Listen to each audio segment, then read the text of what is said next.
All right. Good evening, everyone. Good evening. How's it going?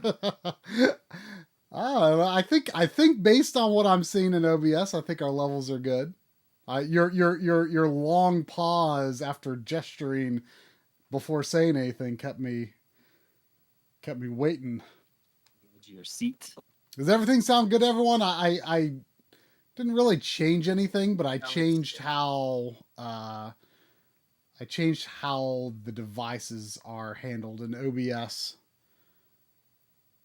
Right. Yeah. I mean, it's going to be. It's one of our streams, so that means that we can't resist like changing something. It's always gonna be within 7 days. Or we claim that, but I didn't change anything, and we clearly did. Yes. Things just change, without even noting. Well, yeah, you plug in, another device, and then audio devices change. You know what's the sneakiest thing is when you plug in like a DualShock 4 into a computer. Oh, and it like thinks it's a new audio device. And of course, Windows is like, oh, a new audio device. That must mean you want to use it for everything. Here, let me be helpful and change all of your settings. Yes. Well, what I want to know is, do you ever, on your DualShock or DualSense rather, I almost said DualShock 5. Do you think that do you ever use like the microphone on it? Like I always have mine muted. I mean, I don't think I've ever played a game online on the PS5 other than Final Fantasy 14, but that doesn't have voice chat. Like, do you like mute it just like because like, well, what if someone is listening or? Well, no, I mean, it's just... I didn't even know, like, there's like, just I'm just annoyed that it's, like, on all the time. I wish you could, like, make it so that the light was on the controller when it was, like, in use. So you're saying that it's on when the light comes on when you mute it, but it's off when it's not. Right. Well, yeah, because I never noticed a light. I mean, I didn't even know that was a thing. Then you've never muted yours then. Yeah, well, I don't think anyone's listening to me while I'm playing my PS5. Yeah. I don't know. Like you never know if like people like just hear me like farting constantly. I mean, I wouldn't be. I mean, that's when I'm just by myself. I wouldn't be embarrassed by that. You wouldn't be surprised by that? I wouldn't be embarrassed by it. Oh, yeah. I mean, I also wouldn't be surprised. I am human, after all, I guess. Kane Senpai thinks I sound a little loud and Coury sounds a little low. I mean, I can adjust it if need be. Yeah, it might just be the position of your microphone because you kind of move some things on your. Yeah. I mean, I got the camera's a little higher now. You sound closer to me now, so. I just turned it up a little bit, so it's like hopefully that'll help. Is that now? Am I too low? I can't too easily do anything about mine right now. Yeah, sounds much better. So we're pretty balanced enough. Right. Sounds better, I guess. Cool. I turned it up a little bit, so it should be good now. It's perfect. Perfect. You know, my lights are supposed to be red for Halloween, but I think I've got so many monitors on in here that the effect is a little bit diminished. Well, now I feel like what I got to do. Let me see if I can change mine. Yeah. Well, I've had them red for playing Fatal Frame 3 on the Backloggery streams. I did a bonus stream last night. I played from like 6 p.m. to like 1 a.m. because playing what? Fatal Frame 3 last night. Oh. Because I did a bonus stream because like we're running out of Mondays in October, and Halloween itself is a Monday, and we're going to play like starting at like noon. We're going to play the entirety of the Coury. Right. I knew you were going to be doing that on Halloween. So I need to try to finish Fatal Frame 3 tomorrow. But it's possible I might have to finish it up on a bonus stream another day because I think I've got a pretty long ways to go. I was going to be playing Silent Hill 4 for the backloggery streams this month, but it's the weirdest thing. Like, I was having so much trouble capturing the HDMI mod that I have. Oh, on the Xbox. Yeah, I heard you asking Bob about that. Like, is there like any firmware or anything out there for it? I don't even know like how you access like a menu for it. Like, I've not had an opportunity to use it much, but I could have swore I captured some footage from it. Yeah. Because I remember capturing like Dino Crisis 3. That's the best I can do. Oh, that's pretty good. That's pretty good. I just did it all the way down. Make it real dark. Well, yeah, but now it's not really red. It's blue. Yeah, we'll do red. That works. But no, like I couldn't, because I mean I kind of wish I had the PS2 version of Silent Hill 4 just to keep it consistent, but the PS2 version is a lot more expensive. So yeah, I'll have to figure that out some other time. I don't know why that didn't work. Try running through an Xbox One. I mean, there's a firmware update. I don't have an Xbox One set up near that system. I know, but like when it comes down to it, if something's not working, like firmware updates should be like the number one thing that you should like. Yeah, I mean, at least with me, it's like always like the first thing. Like I know that you don't like the update. I know, but if something's just not working, I don't even know what. I don't even know like how you access like a menu for it or anything, because I haven't even had all that long. Well, you've had it for a while, but you haven't used it. But you know, sometimes you gotta be careful with that stuff. You know, you were asking Bob about firmware update for something. And he's like, "Does it work?" Because that thing has had a lot of bad firmware updates. So just if it works, I wouldn't worry about it. I was asking about the 3DO ODE, which is like now there's like new ones out, but this one was like, you know, I was mainly asking about it because the guy who made it, Nemo, is like difficult to like. Yeah, apparently you can only get like firmware updates like directly from them. Okay. I don't know, but that's the reason I was asking. Anyways, why don't you go ahead and start? I got a couple of. There was before we started the stream, there was $5 from Brent McLean. Thank you. Thank you. Saying, I just got a brand new 360, my first 360 ever. Any quirky exclusives that are slapping on the slide? Any reason to keep it offline? It's definitely worth probably going online with it at this point.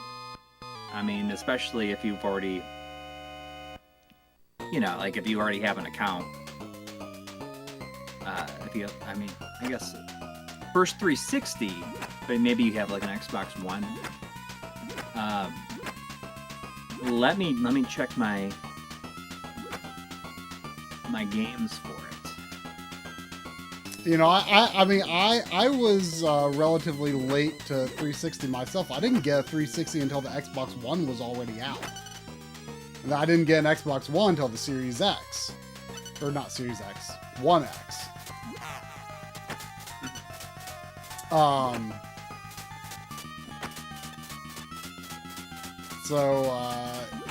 Yeah, I mean, a lot of what I've got, I mean, I always recommend people look at, I mean, it doesn't necessarily mean they're all good, but I generally buy good games for the most part, or games I expect to be good. I mean, you can always go to backloggery.com/Triforce to see what I have for it. But yeah, my Xbox collection has been, a relatively newer thing for me comparatively. A lot of what I've bought has been inspired by what's gone up on backwards compatibility and stuff like that. But I don't know if I know a lot of quirky 360 games. I can People are say saying the game is loud, is a little loud. let me. If you have any interest in Quake 2, I'd recommend seeing if you could find a copy of Quake 4 that has the bonus disc with it, and that has Quake 2 that runs at 1080p 60. Definitely worth grabbing, especially since like that's probably the best console version you can get now. I mean, there's not like a lot of exclusives that I even have on the system. Yeah. I mean, you know, At least the weirdest physically. thing, one of the weirdest things about the 360 is like just how many Japanese RPGs there were early on. You know, you've got stuff like Blue Dragon and Lost Odyssey. I've not really finished any of the JRPGs on the system actually, but I've played a the good bit Mistwalker of Lost games, Odyssey, and it's pretty amazing. And Blue Dragon, yeah. Unfortunately, And, I need to restart. Lost Odyssey and- does have performance issues though, so it's it's not a bad idea to play it on a newer Xbox system if possible. But that's definitely a really good game. Yeah. See, beautiful Joe 99 saying Daytona USA, Guardian Heroes, Akai Katana, Guwang. Oh yeah, the Guardian Heroes port is quite good. Yeah. Well, I mean, it seems like some of these are getting ported to other systems, so hopefully, eventually, that'll get at least a Switch release. Although, from what I understand, the version of Radiant Silvergun is not the same as the Xbox Live Arcade version. Oh, the new one that's coming? Well, it's already out. Like, digitally, it's out. Oh, but it's not on limited run yet. Well, it's not. It's up on limited run now. Oh, okay.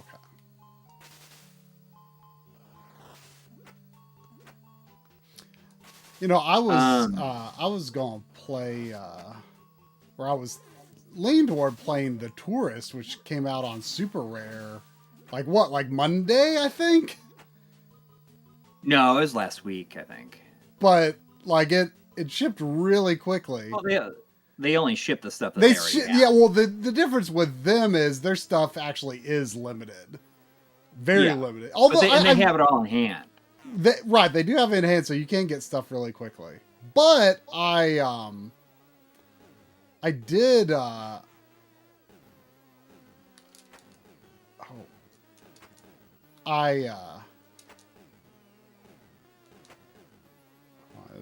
Go punch that chair. I know. I'm feeling nervous about this. Jump kick the chair. Do I have to punch this knife, or is it eventually punch the knife? Don't punch the knife. There was $9.99 from Jepa Condyle. Thank you. I mean, I know that. I don't recognize the name, but how to say it. I assume that that's what it's supposed to be. Saying, I know you've probably been asking this many times, but what are some of your most memorable scaredy cat moments in gaming? Thanks. And yes, you've been saying Jepa Condal writes. Jeffy is fine, by the way. That's funny. That's funny that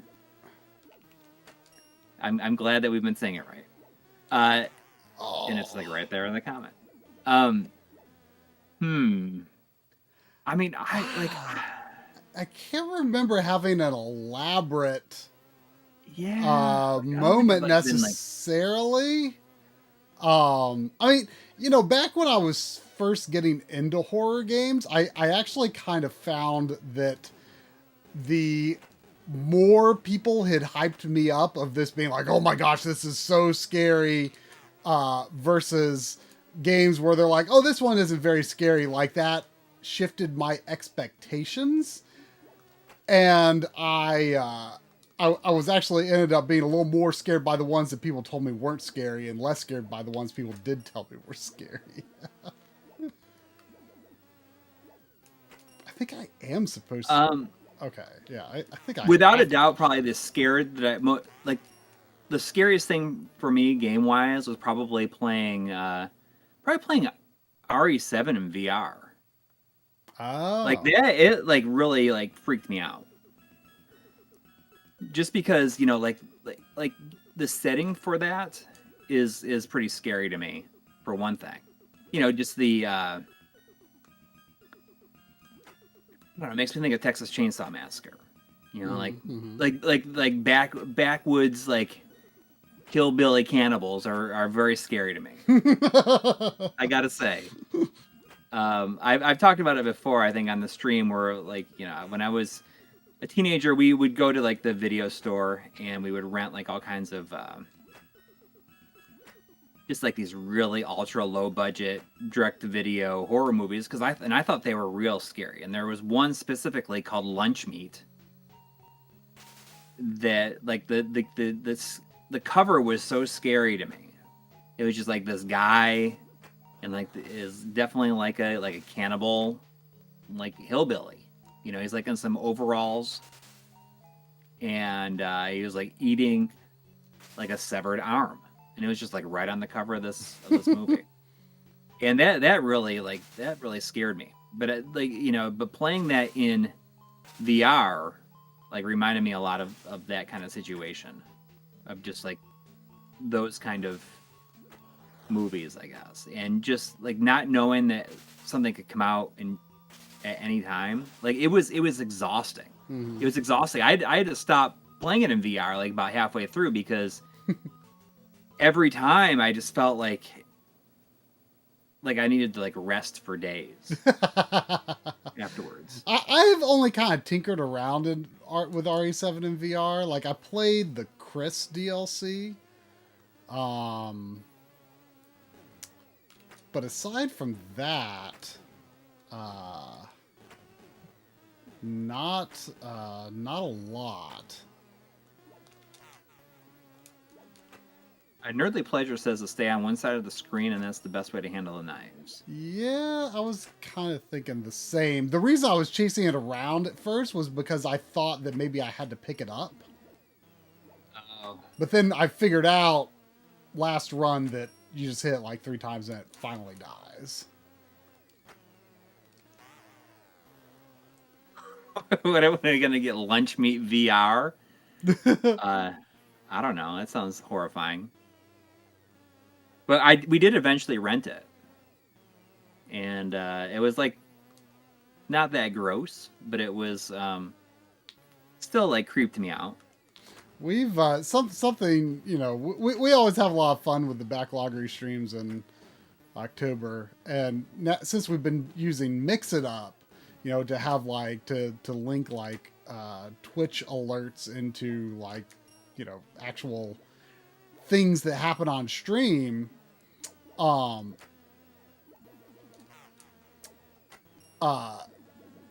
Drum implemented a thing where he like took like sound effects from like maybe one of the earlier Fatal Frames and something else, I think. And people could just like play like a sound that'll just be like a or something creaking or just some sort of subtle scary sound, and it's kind of like, oh, did that come from the game? Or Yeah, gets me a little bit sometimes. Yeah. There's $5 Canadian from Link Bob. Thank you. Saying, hey, Corey, I wanted to play Phantasy Star 1 on my PC and didn't know which version to play, the fan translation or the original. What do you recommend? I think that if you want to play the original version, like you should probably play the fan translation version 2.0, which is really, really good. I think if you're emulating it and you're just gonna you want to play the first one, I think that you're not going to be missing out on really anything by you playing with that original translation. I gotta say, like I mean, if you're not playing on the original cartridge, then there's no reason to really play that version. I see that. Is there always like a final attack after every boss? Probably. But I see that Sandrub is saying that the Switch Sega Ages version is very good. Like that's totally worth it too. Yeah.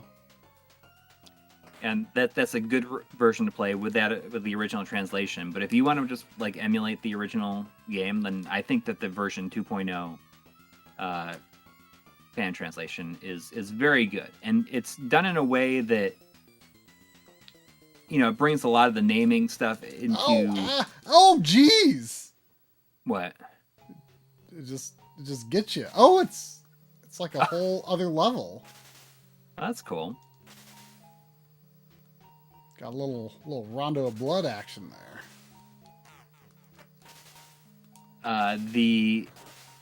But yeah, the version 2.0 is really good. I mean, obviously, if there was a way to play the Switch version with that 2.0 translation, that would be like the best way to play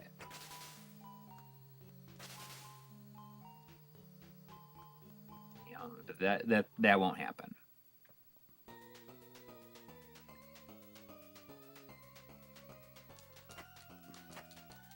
Right. Sean McBay says the new translation is nice, but I just can't give up to all the nice things that the Switch port offers, and that's totally true. Yeah, the auto mapping and stuff like that, pretty nice. The mapping, like, it goes a long way because that it's kind of it's kind of a pain in the butt. Yeah, the first half-ish roughly of the game is pretty doable, but like once you start getting multi-floor dungeons and they have traps that might make you fall down an unknown number of floors. Yes. And it's not really a problem until like towards really the end of the game. I mean, I remember a game starting to get frustrated about halfway through, but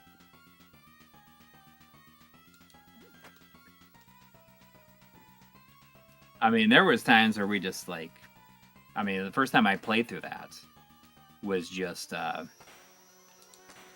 we didn't map anything. We just tried to figure it out, and we did it without the map.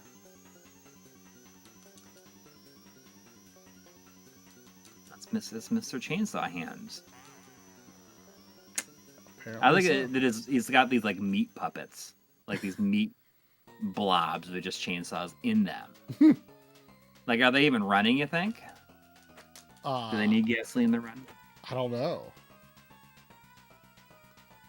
Oh, we got Dustin is in the chat.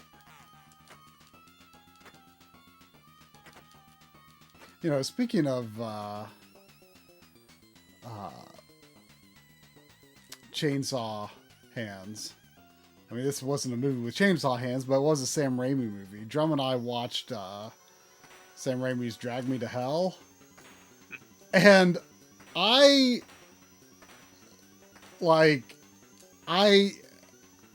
apparently had seen it before and just like completely forgot somehow. And weirdly enough, like it wasn't like all of the crazy, goofy, horror-y things that happen in it that I remembered.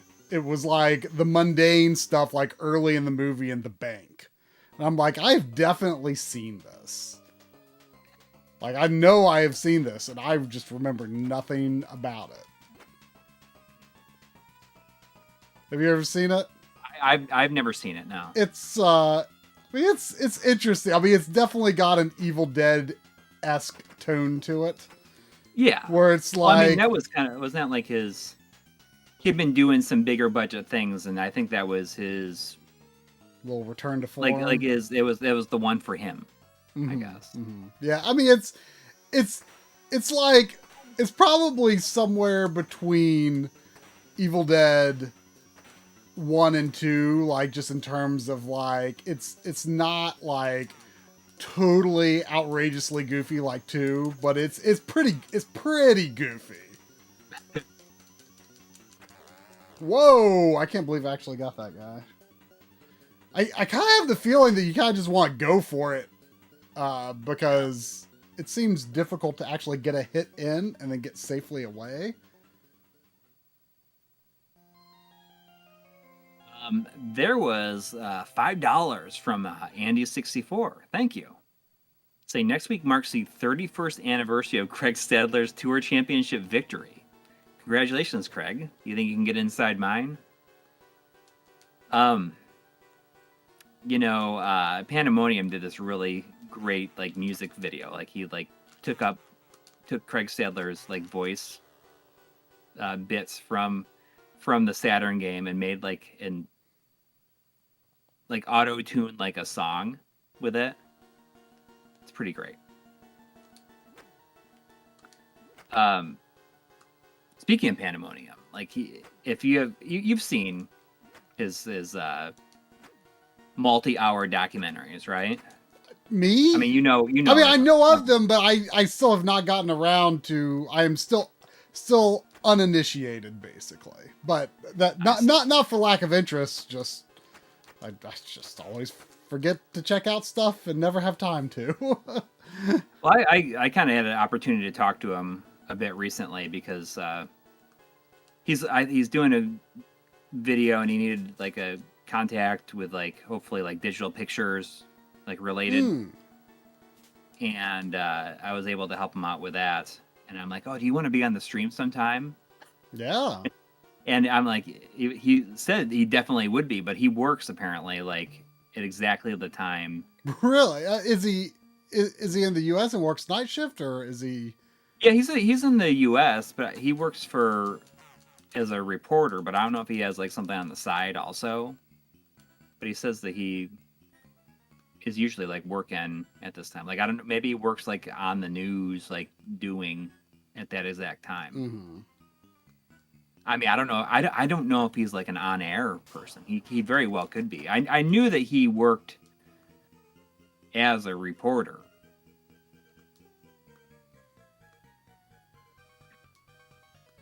But it'd be really cool to have him on there. Have him on here, rather.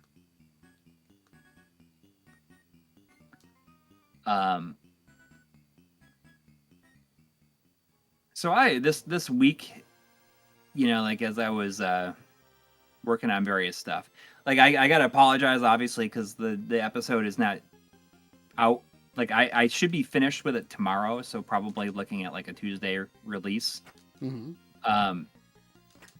It's mainly because like I got my COVID booster on Wednesday, and it didn't like make me sick or anything like that, but it just like made me like I was like really dragging for multiple days afterwards, and just like went to bed really early, and I slept very deeply. So that's why it didn't get done. I wrapped up. John and I pretty much have the Final Fantasy 13 DF Retro wrapped up, so that should go up for DF Retro patron supporters. I'm sure probably this week, I assume. And we'll have to double check that we can release it for our patrons as well. But hopefully. Oh right, yeah. So there will be a partial MLiG episode in that regard very soon. In addition to your Sega Ages. Yeah. I like people are saying like, oh, like take all the time you need. Like this was like, it's just like a quick, it's not meant to be a complicated, it's not a megasode for the ages. It's just something for fun. And same with the one that I'm going to be working on too. So yeah, it's just going to be just a thing for myself. Yeah. That hopefully people will think is cool. Right. I mean, the thing is, I'm going to be working on that. I'm not expecting many people to like watch it because I know that the previous Sega Ages videos have like not been have not done gangbusters, but it's like fun to do it. And it's like, it's nice to go, I just wanted something where most of my footage was gameplay. But like I said, like I'm definitely like getting back into a swing of things. Like I feel like pretty good about like just getting back into like regular episode releases. Mm-hmm. Yeah. And I'm feeling pretty good about the little episode I'm going to do, and it sounds like we might have another little thing coming soon. Yeah, and I mean there's a couple of things. I'm going. If you're waiting on that thing from Crix too, that yeah, I don't know. the Yeah, I RGB don't know blast. when that's coming. I mean, assuming there aren't. Basically, I was hoping to get Analog Frontiers Part 4 done by the end of November, but if it doesn't happen, at least it's going to be because, like, there have been a lot of MLiG subjects that have come along. So, Yes. if Analog Frontiers does not get finished in November, or Part 4. If Part 4 doesn't get finished in November, it's going to be because other episodes release, so it's not all that bad. But I still really want to get it done. I have to get Analog Frontiers done this year, or else that's just it's going to be too bad. That's going to be terrible. We can't let that happen. Wait, the whole thing? No. I mean, I said if I can't get at least a episode out this year, that's going to be unacceptable by my standards. Yeah, I mean it's the like, and then you just had like the one more left. Yes. So yes. And that one, I'm not intending to make it like a big deal. Yeah. But I mean, like I'm feeling a lot better, and I'm just thinking about like, oh, I want to do these episodes, and I'm just feeling excited again about like just like the stuff that I'm doing. Michael's workshop, I did not start the improv class. It starts on Tuesday. I'm like really terrified, but at the same time, like I'm kind of excited. I have no idea. Like I hope that I don't like hate it. But what I'm gonna do is I'm just gonna throw myself completely into it and see how it goes. And well, you haven't talked about that on stream yet, have you? Or that no. You said you were going to do it, but you like actually signed up for a class that's taking place soon. Yes, it's goes until like December 15th. It's every Tuesday from starting on this Tuesday through December 15th. And it's like a long class. It's not like you go there for an hour. It's like from 6:30 to 9. So it's like a hefty amount of time. I have no idea. Like I've never. It's really really outside of my comfort zone. But I'm doing it so that I can hopefully become better at exactly what I'm doing now. It would be. I mean, you've been talking about doing it for years. I mean, it would be outside my comfort zone too, for sure. Yeah, and I'm just we're gonna see how it goes. I don't know. I don't know if I should be, if I'm gonna hate it. But at the same time, like, you know what? I'm just gonna see how it goes. You know, like maybe I'll learn a thing or two about myself. And you know, like just like tips to like be able to like express yourself, carry conversations better, I guess. Just like in like when there's like an audience, I suppose. There was $10 from Tony Escobar. Thank you. Saying, love the new podcast. Keep up the great work. I do have a question. Do Coury and Try have separate YouTubes or Twitch channels? I hear you mention other streams you do. Can you post links to those if they do in fact exist? So you do backloggery streams. That's just twitch.tv/backloggery. Right. That's with, you know, the backloggery community that I'm one of the founding members of the backloggery website. Mm-hmm. And kind of our goal with those streams. Like this, like I would like to beat this game tonight if I don't just hit a total brick wall with it. But but you know, the thing with our streams here is we try to play a different game every week. And on Backloggery, like we'll play the same game on a stream week after week until we finish it. You know, so it's kind of meant to be, you know, just really in a way, like I sometimes think about like how I wonder if people would like that if we did something like that. Well, I mean, they would say they would, but you know, I don't know if they actually would. It's hard to say. Yeah.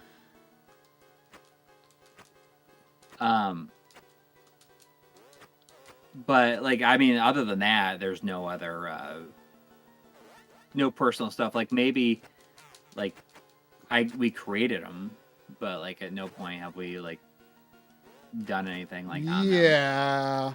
I mean, in a way, the episode I'm going to be doing next is kind of related to a old YouTube channel. I mean, my old personal YouTube, I guess.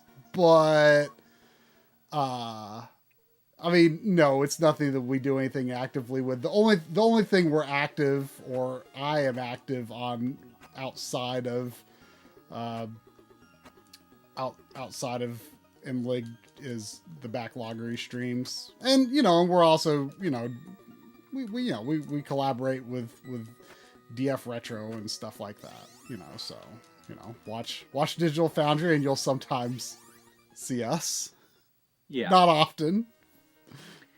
Well, I mean, like, just I've been thinking a lot about going back and doing like video logs and stuff, like for patrons and stuff like that, or I've been thinking about like on our Discord, like doing like occasionally like doing like live streams just to there, and how I could like actually play through a game that way. I just need to like do it. Yeah, really is what it comes down to.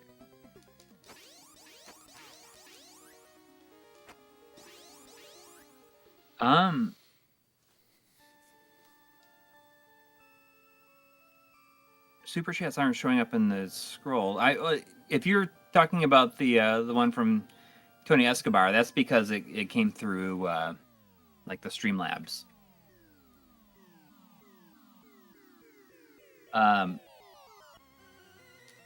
But yeah, I mean, it should like. I want to get back to doing video logs, but I feel like the improv class will be a good for getting me to like do that. You know what I mean? Where like if I learn something, you know, like just like learn something that, you know, that I want to get better at. Like the video log type thing will be a good way to like practice that, I guess.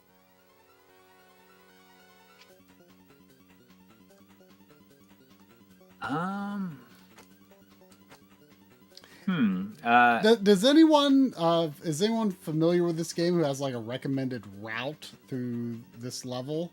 I noticed that it looked like my girlfriend became a monster.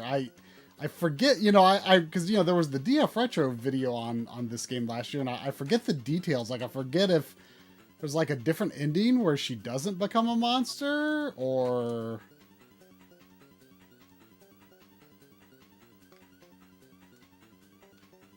I don't know. Eric Benoit, I'm not seeing anything on the Streamlabs either, so I'm not sure if it went through.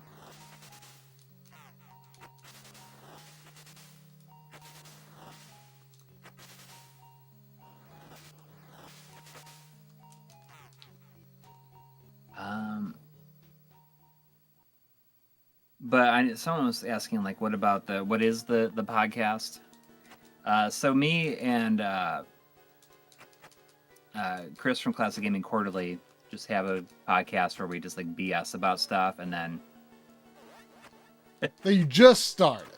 We just started, yeah. There's only been like, I guess there's an episode 0, which was just kind of like, hey, you know, here's what we're doing. type thing, and then episode 1. And you can, let me see if I can find, you can find us. It's called if you go to like Linktree.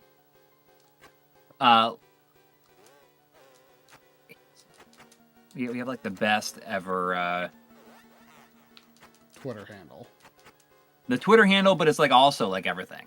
I mean, we have, it's like at here's my podcast. I mean, it's good. It's good. I mean, I can't imagine why that hasn't been taken.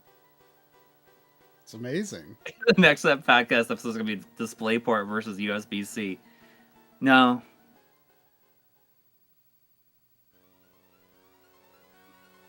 We don't really get into that kind of stuff in there. Yeah. But that'll be out. We've scheduled them to release at 12:01. So like tonight, 12:01. And supporters for our channel, like on Patreon and YouTube, will get access to a video version a month ahead of time, and then we release them on the YouTube page after a month.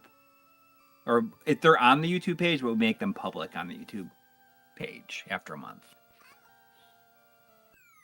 I didn't notice her voice clip the first time. She goes, "Help me." What did she say? She goes, "Help me." me. Oh,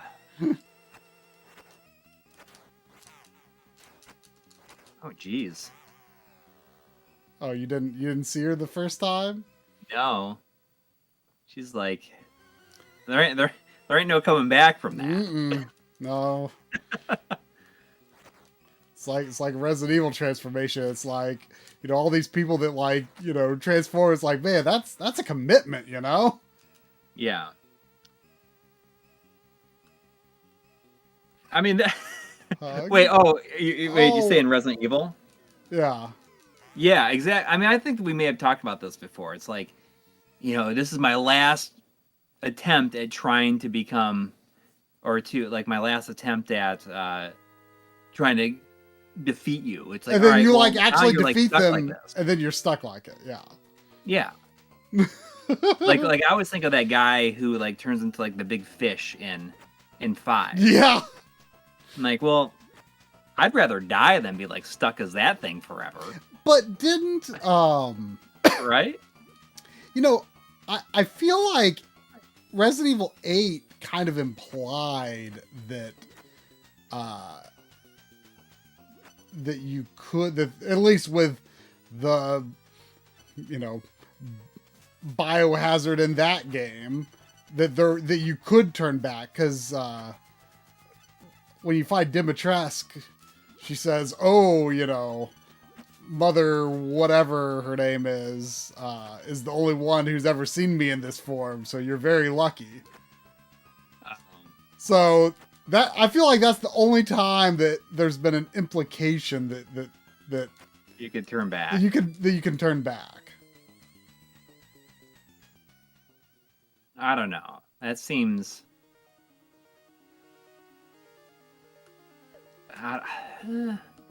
It just seems like it would be really hard to come back from that. I mean, to hide all that stuff. Yeah. I mean, maybe there's a recovery period, you know? Yeah. I mean, maybe that's why she's so tall, because, you know, she has to hide all of her transformation stuff inside. Maybe.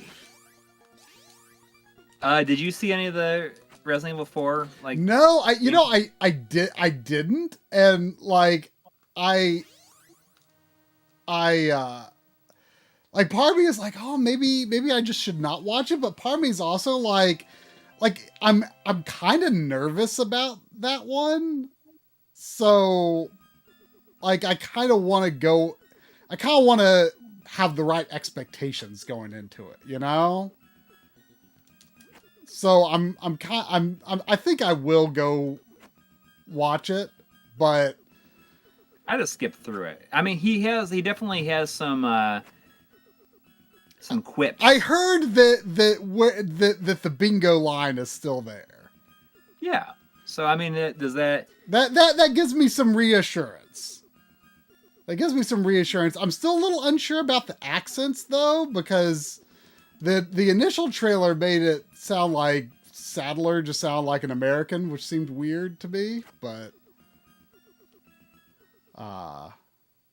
because that like the fact that everyone in Resident Evil 8 speaks with American accents just like completely broke my immersion. Like I was like distracted and thinking about how weird it was like the entire time I was playing the game. Like well, not the entire time, but like the first many hours of the game, it took me a while to get over it. It was really weird, I thought. So I finished. I got up this morning and I like finished up Terminator Resistance. Oh, yeah. It's pretty decent. Yeah. I liked it, but there's like this sex scene in it at the end, and I'm like, come on! Like I'm just like, it's all like in first person, and I'm just like, oh, it was making me like.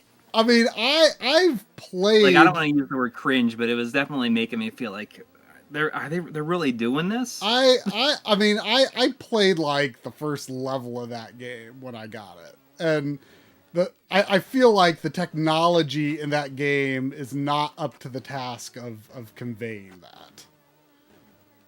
Yeah.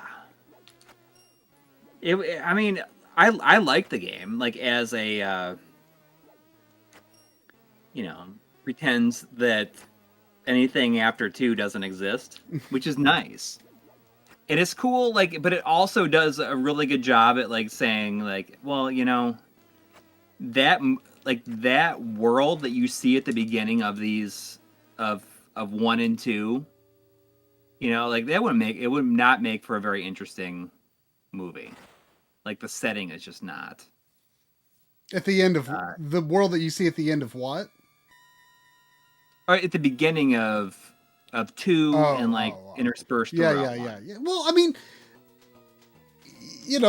that's why I never had any interest in Terminator Salvation, because like Terminator to me is all about it's all about traveling to the past and trying to change the future. It's not the future world is like almost a MacGuffin in the sense that it doesn't matter. Right, well, exactly, because I mean the reason that Skynet is sending Terminators back in time is because it knows that it loses. Right. And like that's the whole thing. It's like that it's going to lose no matter what. Essentially. I mean, it's already been established. The existence of 2 shows that it does eventually lose. It takes 30 years, but it does lose. I really liked Dark Fate quite a bit, though. I thought it was quite good. I mean, there was really not like a lot else they could have really done with it, I guess. Yeah, says Ludicrous Fool says this. Ludicrous Fool. Says it's not even mentioning how every Terminator moved from 3 onwards outright retcons everything that came before it. Yeah, because I mean that's the whole thing. Like it definitively ends with 2, and I think that is totally fine. Like it's fine to like think of it in that way. Like it's okay if it ends like that. He really doesn't take that many hits after you run out of the shotgun, so you just gotta go for it. And I mean, I've said many times, Terminator 2 is my favorite movie of all time. And basically, for me, like anything that came after is automatically at a disadvantage. Yeah, well, because sure. Because I like that it finishes it, Mm-hmm. Like it ends, and it's like. I part of me kind of wishes, even though I would like to live in the timeline, just even temporarily, to see what would have happened if the original extended ending had like been like released in the theaters, which like skips into the future, Like, have you seen the I have, alternate but ending? I forget exactly what happens. It's just like Sarah Connor like talking into like she's like older and sitting at the park and sees John like playing with his kids. Mm-hmm. And he's like, and she that says sounds like, familiar. August 29th, 1997 came and went, and nobody even knew that anything was different. And basically just like confirms that they prevented Judgment Day like permanently. And I think it would have been real interesting to see a world in which that was released in theaters. Like, would there just be nothing else? I mean, I'm sure they would have figured out found a way. Yeah, I mean, they found a way, no matter what, already. But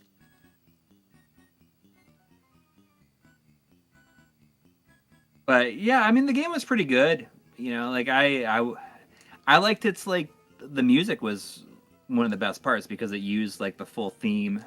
It doesn't just use the bump bump bump bump bump, which I feel like everything always does. And that's like for me, that is not like the part of the Terminator theme that like sticks out for me. It's like what comes after that. And that part is never like represented in any of the movies or anything like that. So it was nice to hear that in the game.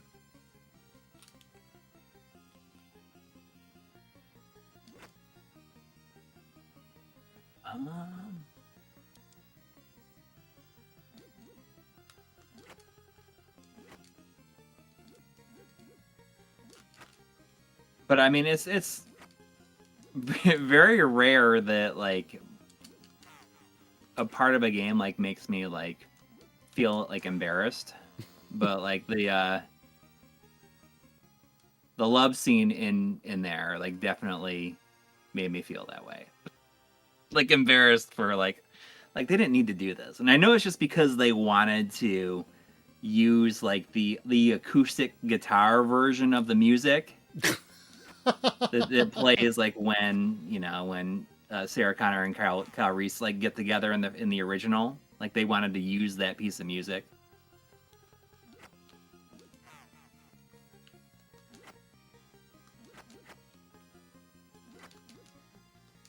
But you know what? It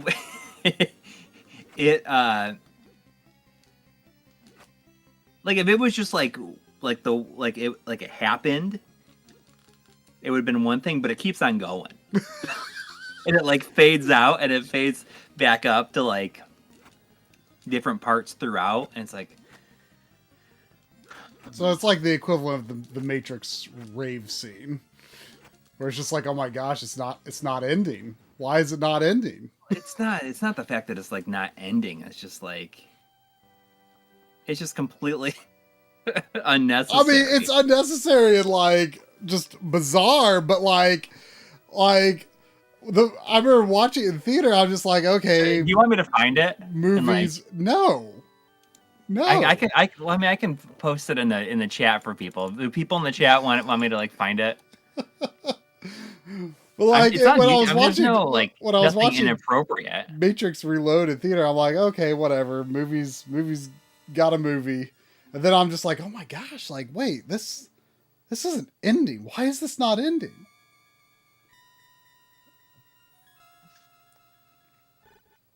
So I'm assuming what I have there's multiple.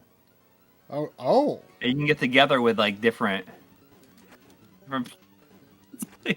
You know what? That makes me think about how, I played Dragon's Dogma several months ago. Yeah. And like at the end of the game, there's this like lady who's going to be like captured by the dragon. You have to make some sort of choice. And the scene is 2 minutes long. And it's like, I'm going to post it in here. And it's like, I don't know. It like makes, like, I very rarely feel like this, but it I don't know. It just made me It's like, what is going, like they did not need to do this. But anyway, there's like a lady at the end of Dragon's Dogma that is supposed to be like a woman that you were like close to through the game, and I didn't realize like who it was during the scene until later, because like I was kind of confused about what I was supposed to do at the end, and so I looked up a guide, and it was talking about this other lady, like as if like that was like, oh, it's this other lady is, you know, this is happening and blah blah blah, and I'm like, but that's not her. Why? Who's this random lady? And it turned out to be like the Duke's wife. Like I had talked to the Duke's wife like one time, never even completed the quest that she asked me to do. And then like after the whole thing, like it's like, oh, like my character was having an affair with the Duke's wife. And it was like, what? Like I did no such thing, I can assure you. But they for some reason took my talking to her one time and never completed her quest to mean we were very close. There was $2 from For Love of the Game, asking Terminator 1 or Terminator 2. For me, it's 1 without question. See, and for me, it's 2 without question. See, it is 1 with question for me.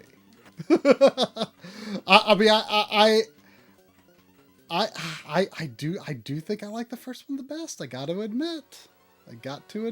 I mean, that's fine. Like, I understand why people like the first one. I like the horror sort of tone of the first. See, and I like the action aspect of it, and it's like the same reason I like Aliens more than Alien. I also don't. The last time I watched, really like James Cameron directed action.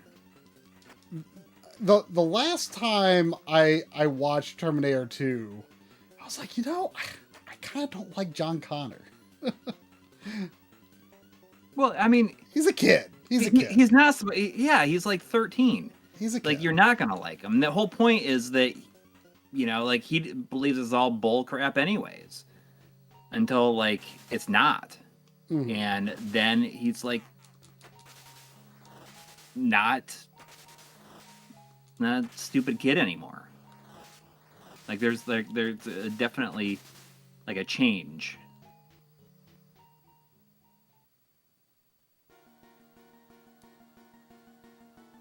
There's $2 more from For Love of the Game. Thank you, saying psych, True Lies for the win. True Lies is the best. True Lies is a great movie. True Lies is I've never seen it. A real. You've never seen it? I've never seen it. Oh, it's very good.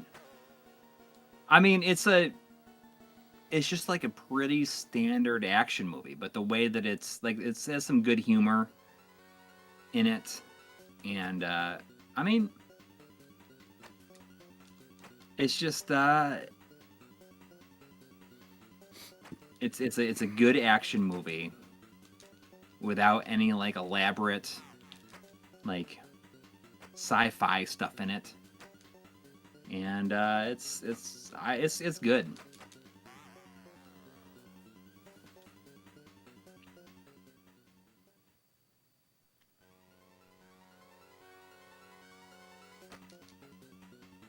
And you know, like, True Lies like does not have like, I don't even think it has an HD release. Real? What? No, that can't be. It's like a weird thing. I mean, and I think a lot of it has to do with like, you know, it can be like sensitive material because it was made in 1990. I think it came out in 93 or 94, maybe 95. So there's some stuff in it that, like, in a post 9/11 world, could be viewed as like, you know, like sensitive. But it's the same. Another thing is like The Abyss has like never gotten a HD release either, which is like super puzzling to me.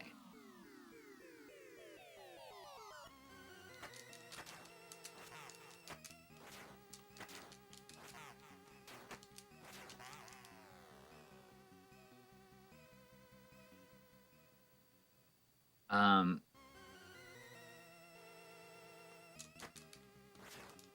there's $2 Canadian from Link Bob saying, asking, do you ever add new phone cases to the store?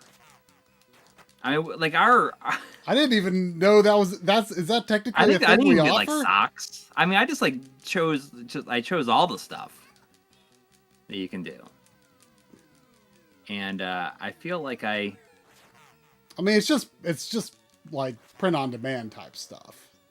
Yeah, and it's something that I would definitely like to do more of. It's just that like merch stuff for us is like such a challenging thing because you can't have stuff that's like nobody wants to buy stuff with like I don't want people to buy stuff with like cartoon versions of us on it. Like I don't want anybody to do that. And like it's just really challenging to find some sort of thing that would like make sense for us. Like that's one thing I was just talking to Adam from Epos Box. I was talking to him a few days ago, and he was talking about like his merch, and he has like this really cool merch that's not like him, but it's just like, you know, it's like all very VHS inspired, mm-hmm. and it's really really cool. And I would like to do something that is like that, but is not. You know, it doesn't have to have like us on it, but like it could be something that like has to do with us, I guess, you know? Yeah. I mean, it can be some sort of SCART, just the back of a CRT. Yeah.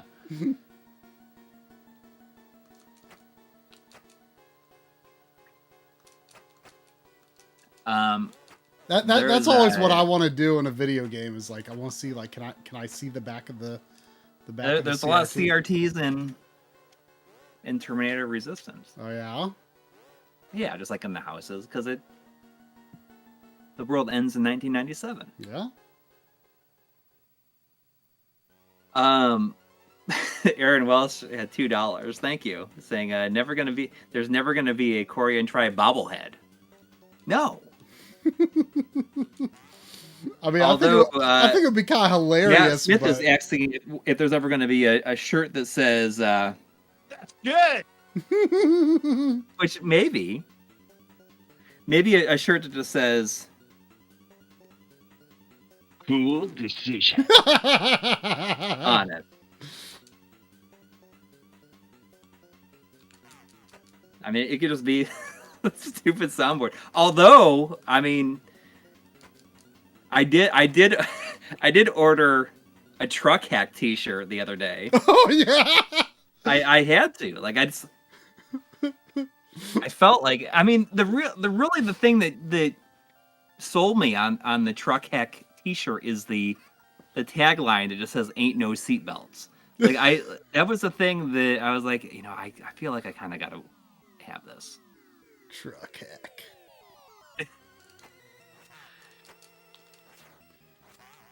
Man, like actually dodging that attack is like really tough.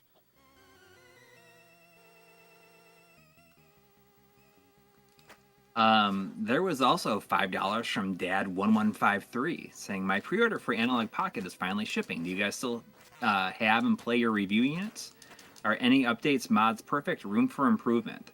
So I've like definitely been playing mine like fairly consistently with all the open FPGA stuff that's been happening, and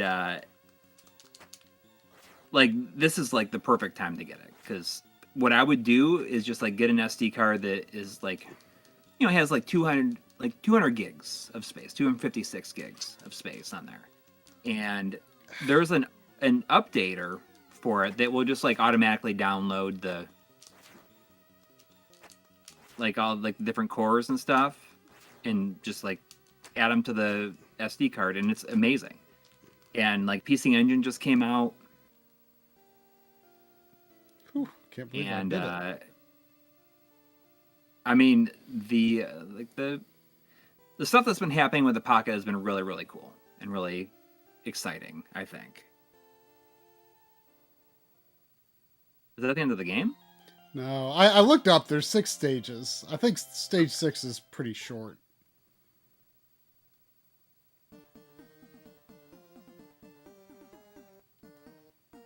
$5 from Eric Benoit saying, "Can you see me? I can see ya." Ooh, you're inside the intestines. No. Feel like bubble. Those bubble men.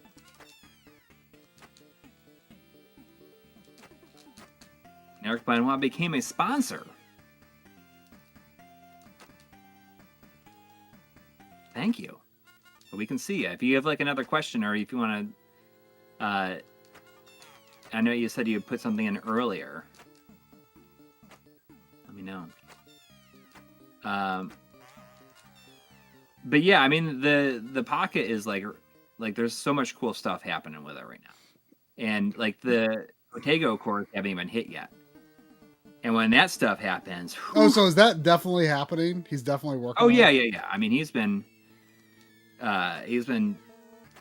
showing stuff like online. Like I have no idea. Like they apparently they're pretty close, but it's interesting because like since he's like definitely one of the most prolific, or like his company now, I guess, is like one of the most prolific companies like making cores.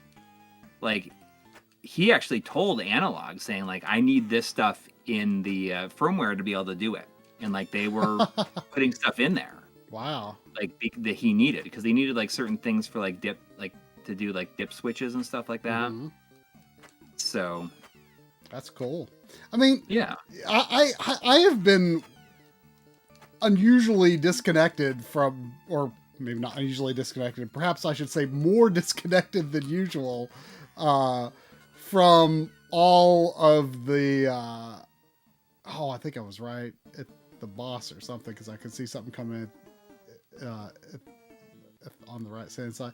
Like I like really like I have not really been messing with the open FPGA stuff, even though I should. And like in terms of like what major Mister updates have come recently, like I've just like been really disconnected lately for some reason. I don't know if there's like some like really cool feature on Mister that I don't even know about. Like just the past couple of months, like I just don't really even know what's happened, other than I know that there was the what was it, 24-bit color mode thing in that just was added today. Like officially, it was part of it today. You didn't know about the Pokemon Mini? I did see that on the core list. Is that like the Tamagotchi type thing? Yeah, I didn't realize there was like multiple games and stuff for it. I actually have one of those, but is it still in the box? I mean, I basically never used it. I mean, I didn't ask for it, but it was a Christmas present one year. Is that gonna be it? Yeah, punch the egg sack. Punch it. Is that gonna be it? Is that really it? I mean, that feels. I mean, sometimes. Oh, there's 7 stages. What? I thought there were only 6. I looked this up.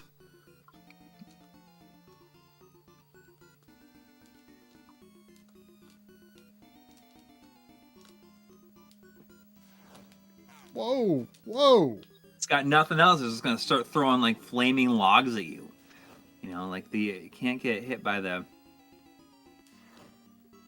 I don't like now. You're like actually in hell.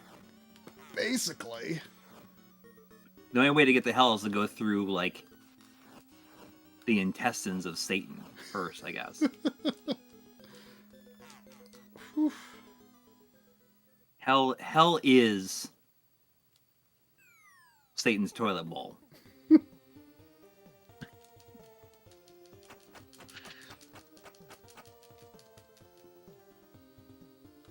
Whoa, whoa, whoa, whoa. Okay.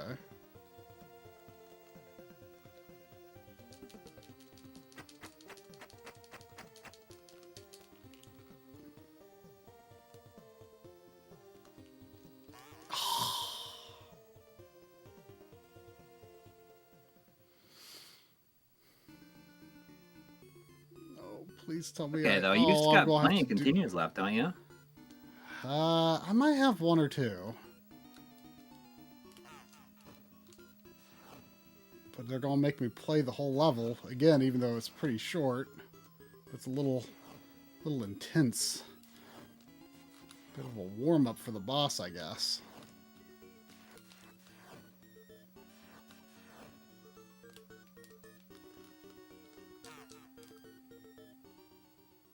There's $10 from Mega X6. Wow, thank you. Saying, good evening. I've been looking for a Halloween game to play because I won't have this game until the Mini 2.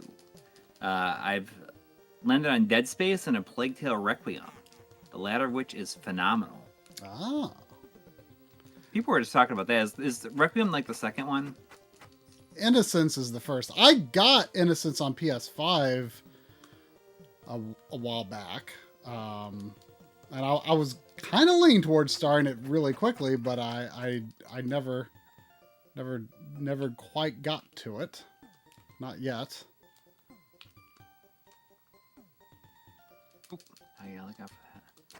Oh no, the hands are going to come up while the head is up.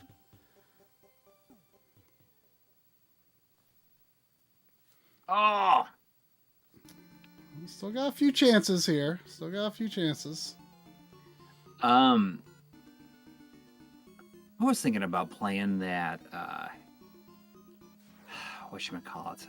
What is it? Tormented Souls? Oh, you know, when I realized when I kind of at the last minute realized that I was having capture trouble with the Xbox, and I was like, okay, I gotta pick something else to play. I almost streamed that for the backlogger, but then I was like, no, what I really want to do is Fatal Frame.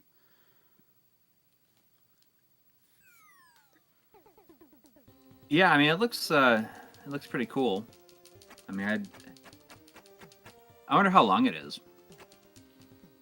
Because now I finished Terminator, I got a few days to get a October game. Like, I can't not start Bayonetta 3 on day one. I have to.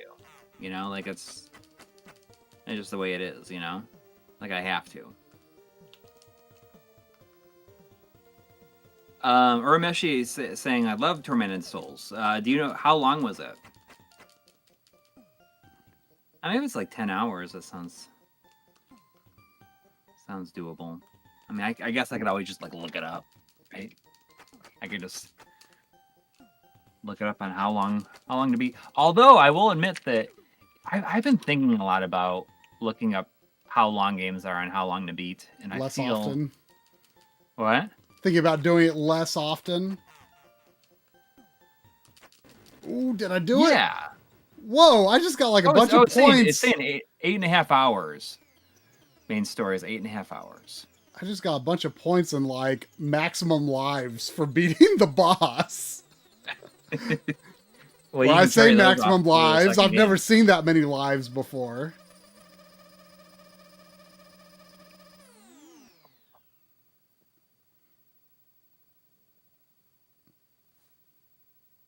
Was that it? I think that was it. Oh, there's...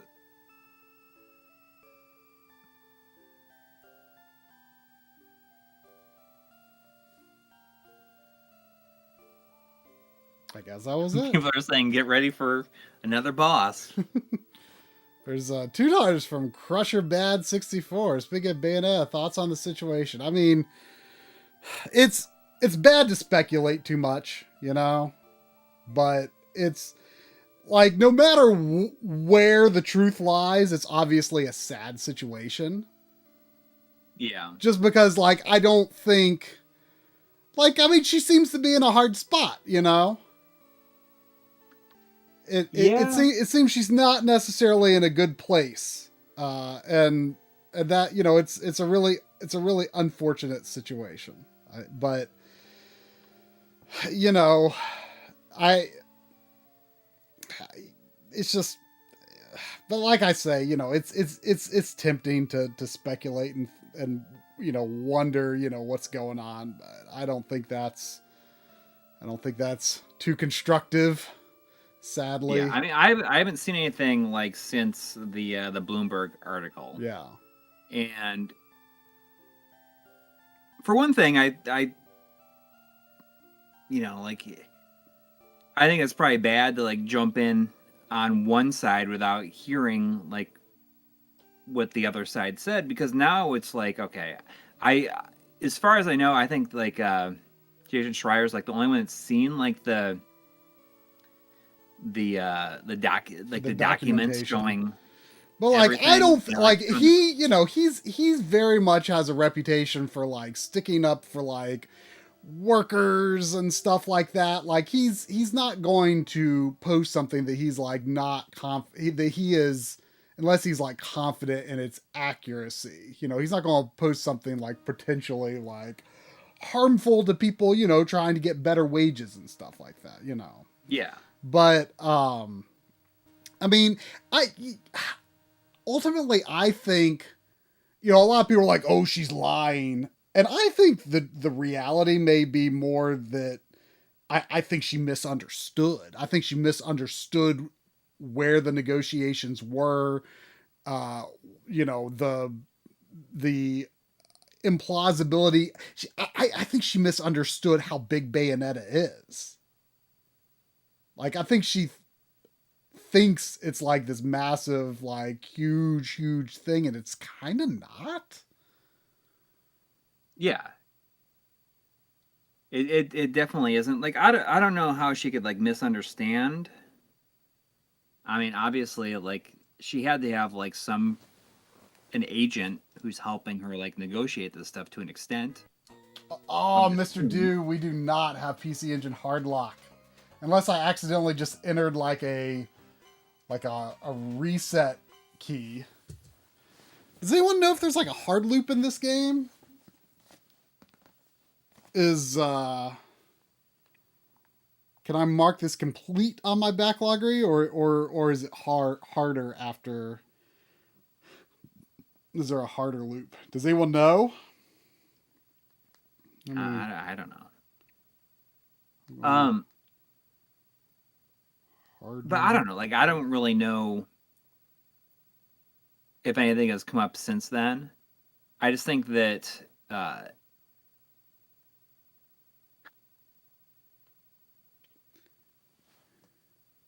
regardless, like, Yeah, it's I'm going to getting the be impression there is not a loop like, I here. mean, regardless of what has happened, like, I know that she hasn't done any voice acting like basically outside of Bayonetta, like, but she's not going to be hired to do anything else.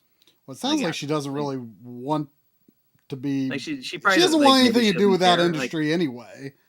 Like, it sounds like she just wants and to do theater, and maybe that's what she's been doing. I don't know.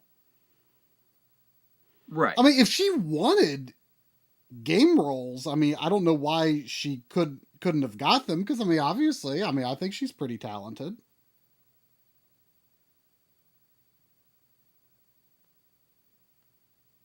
Um,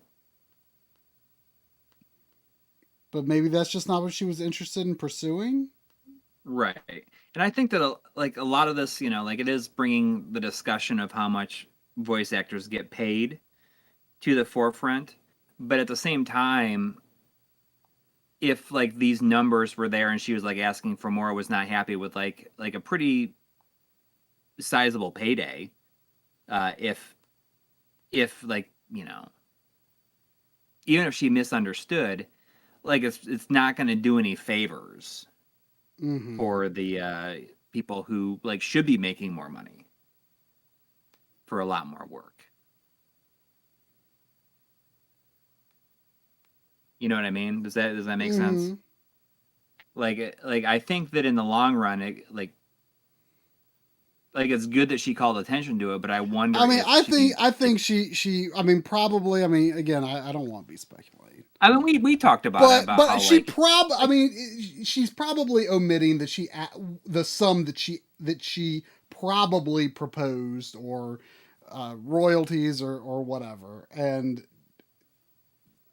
that amount, I am guessing, whatever it was, is something that probably most working voice actors in the industry would be like, no, that's not going to happen. I know that's not going to happen, you know. But I mean, I don't know. It is a sad situation, though, for sure. Oh, whoops.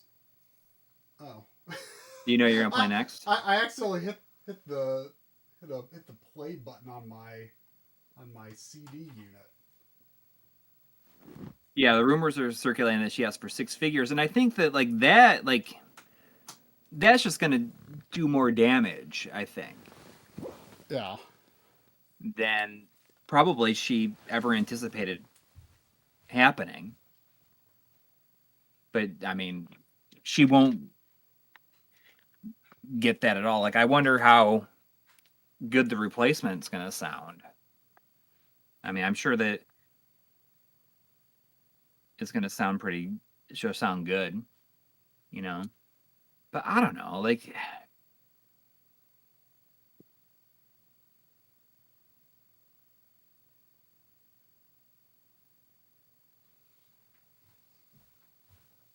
I don't know. I don't know.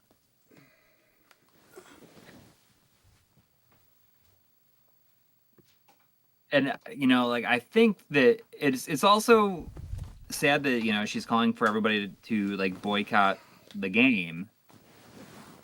But it's like, if nobody buys it, then like that would like definitely kill Platinum. Platinum's not gonna like probably live that much longer anyways. Yeah, Platinum's been in trouble for a while. Oops. Actually, maybe this should be cleaned. Oh, there it goes. I mean, I don't know what Jennifer Hale sounds like. I like that. If it comes down to like voice actors, like, I barely know. You're playing interesting. I did like. You have the Japanese version of this? I just got this. Yep, Japanese version. Look at this. This is like kind of an awesome interface here. Yeah, I was gonna say, like, I'm surprised that like this is something that you'd be. It doesn't seem like the kind of game you'd be interested in. Really? I thought you at one point told me you thought I would be interested in it. I've actually never tried it. I have no idea what I'm going to think of this. I mean, I like platformers. This is a common. I wouldn't say. I don't know if I would consider this like a real platformer, though. It's more of like a kind of a run and gun. I like running guns.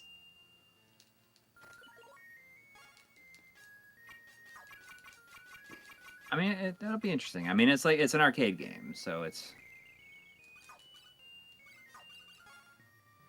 But yeah, I just happened to see this on for a pretty good price on an import site that I use sometimes, and I was like, sure, why not? Actually, I wasn't even looking to import anything, but that was when Lynn wanted she wanted to get a Pocket Station. You know, I was looking at Pocket Stations for the memory card episode. Yeah. Yeah, she wanted to get a Pocket Station, and like I'm letting her borrow my FrameMeister because I don't use it that much anymore. Because normally she and Drum just emulate these days, but she was like, "Oh, I really got in my head that I want to use a Pocket Station while playing Final Fantasy VIII." I was like, "Well, you can borrow my FrameMeister." But anyway, she asked if I saw anything I wanted on the site to like do combo shipping, and I saw this there, and I was like, sure, why not? The U.S. version is like $1,000. Yeah. Actually, I didn't know it was that much, but I knew it was a lot. But this is a very common what game. I think because it's like near the beginning of some episode. I forget what episode.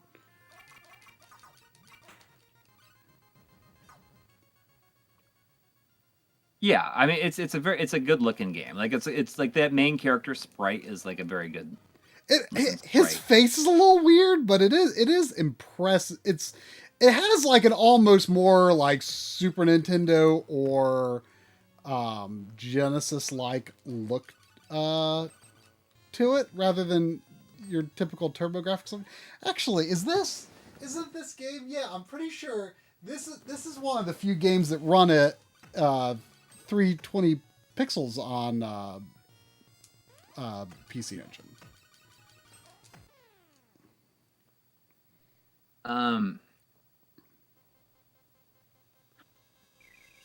Lord X Musion is saying, Coury, you know what Jennifer Hale sounds like. I mean, in saying that she's in like everything, but the thing is, she's not going to be doing I can't tell you a single thing that she's done. I'm pretty sure I think she's Rivet.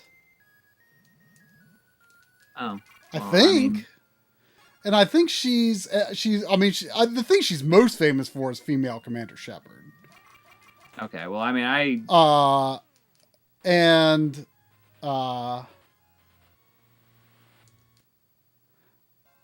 okay, I mean, like that's the thing she's most known for. I mean, it's just and she's also I forget the I forget the name.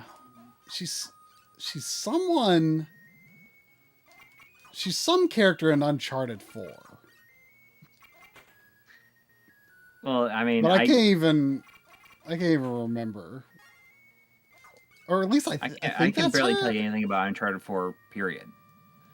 Unfortunately. Like, definitely female Shepard is her most famous thing. But I'm pretty sure she's Rivet. Okay. Well, either way, like, it just... I mean, she's one of the most prolific voice actors, so... Or voice actresses, so, I mean, she will definitely... I mean, she'll do a good job. I mean, she gets work for a reason.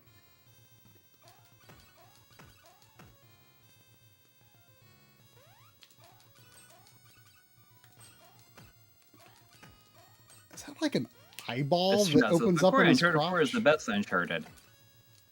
You know, if it actually had the Uncharted theme outside of the intro movie... you like almost kind of like don't want to revisit that game. Like you kind of seem to just like kind of have like a bias against it. Yeah, I mean, like I probably should revisit it, but I liked it. I mean, I think it's the second best one after 2. But man, let me tell you what, John used just a really quick cutscene from Uncharted 2 in the Final Fantasy 13 video, and it's like it's kind of shocking how like badly it's aged.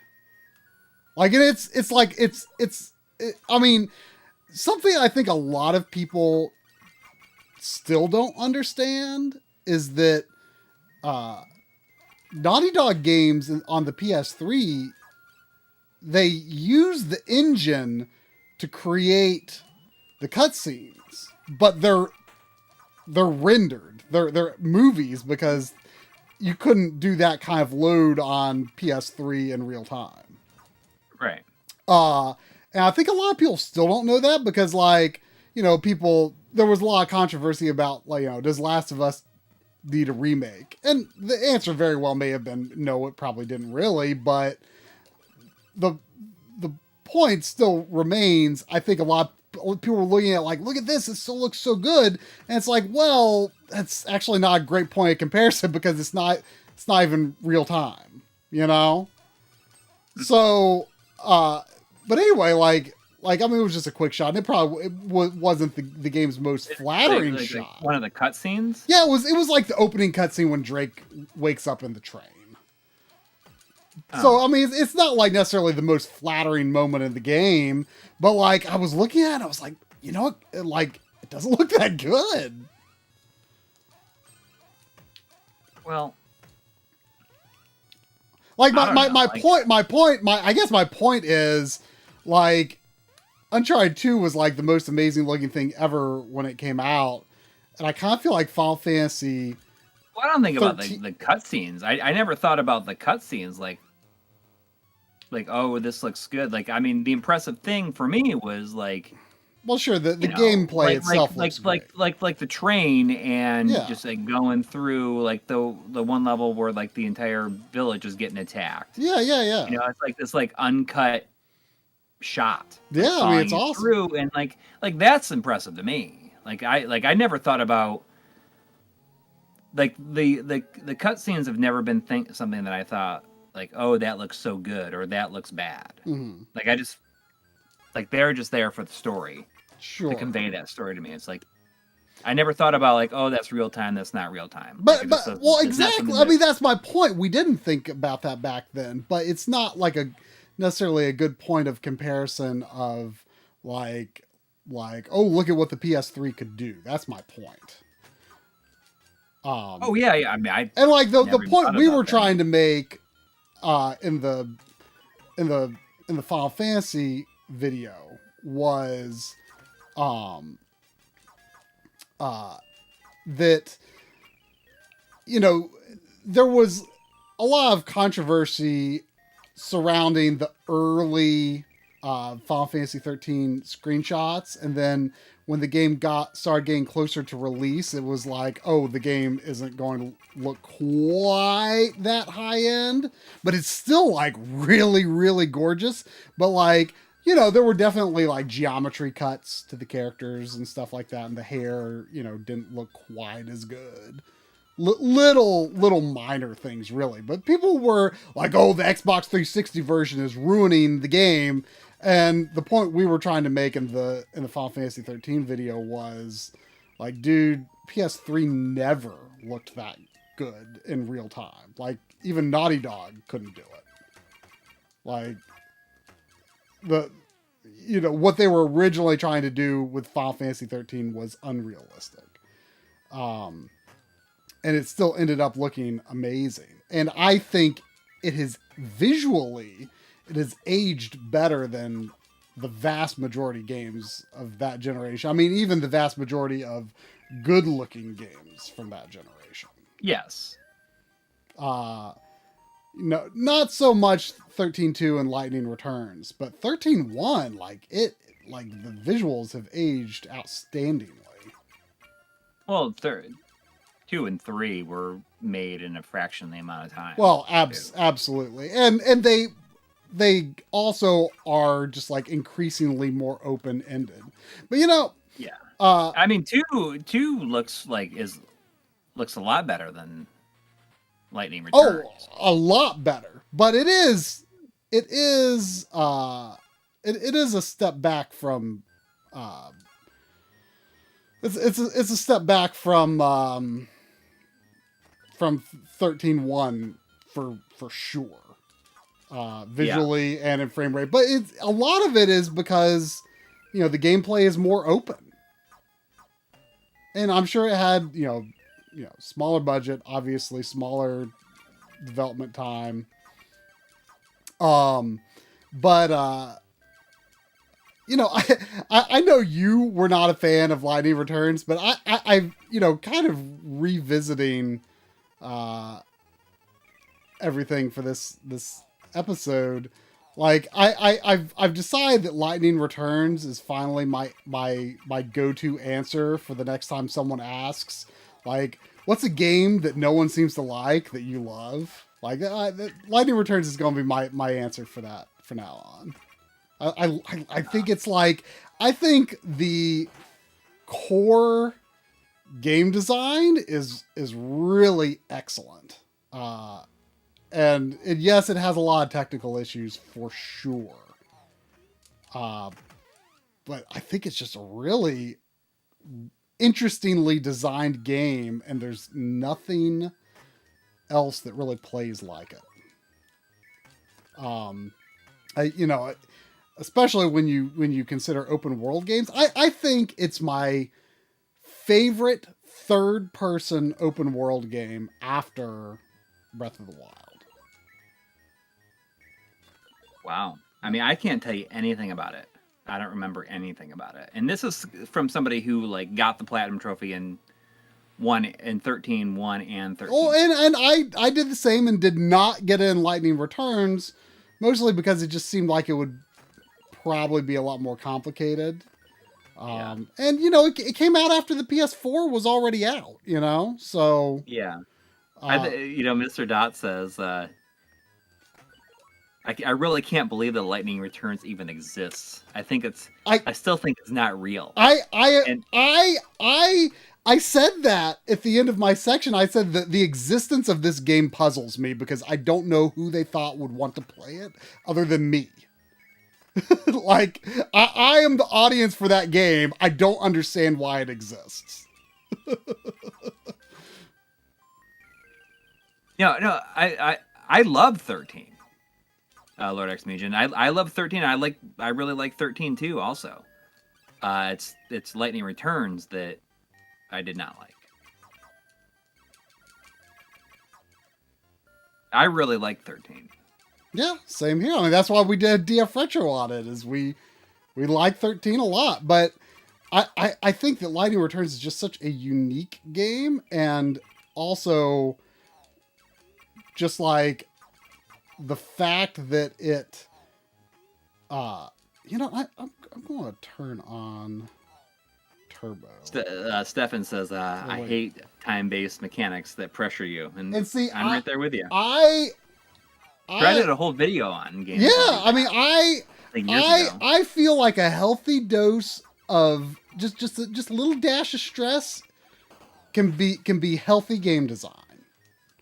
Game design can't always be what the player says they want. Game design also has to be, it's a little give and take, right? I guess.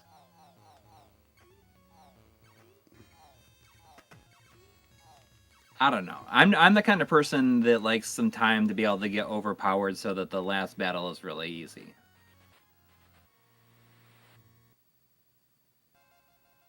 Should I keep trying at this, or should I play something else? I don't know. I mean, it seems to be very generous with the continues, but the one-hit kill on bosses is pretty tough. So I don't know if getting involved in a game like this at this point in the stream is wise. You should pick something else. Okay. It seems pretty cool though. I mean, I don't know why you thought it seemed like something I wouldn't like. It kind of makes me think of like Chicky Chicky Boys in a way, like a little more arcadey than that. But I mean, that is an arcade game too. Let me see what I can pick. Might be PC Engine, might not.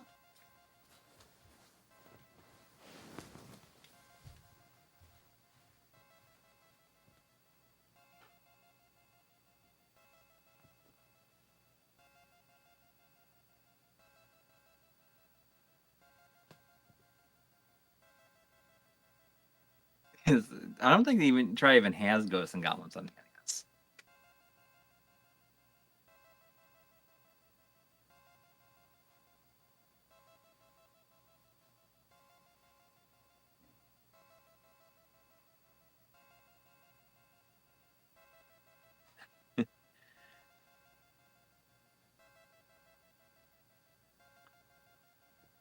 I don't think he has Splatterhouse 2. I'm not sure if he has a way to like boot it up. Maybe when he comes back, I can have him try it on his EverDrive.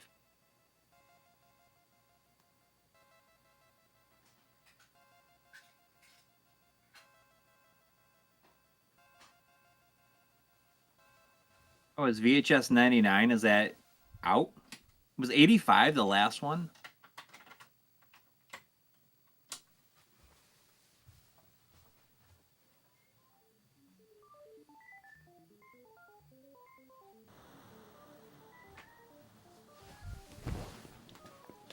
Here's what we're They're going saying to. you should play. Oh, what's this gonna be?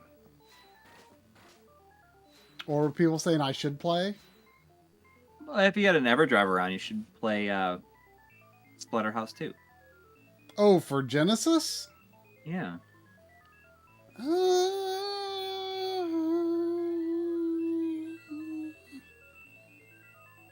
Maybe. I mean, I guess I could. Or should I play Bomberman 94? I have a password in this game. So I'd be starting at like World 3 or 4. VHS 94 was the last one, but wasn't there one that was like an 80s one? Or no? But 99 is the one that just came out. You know, I just watched that. What are we talking about? HBO. What's that? What are we talking about? VHS Oh, 99. oh, Drum and I just watched VHS 94. I didn't know there's a 99. I think 99 just came out, maybe. 94, But now she's saying, was... 99 is not the best. 94 was... Well, it was mostly pretty good. It was a whole heck of a lot better than Viral, which is one of the most embarrassing movies I think I've ever watched. It was bad. Just watched that The Watchmen HBO series.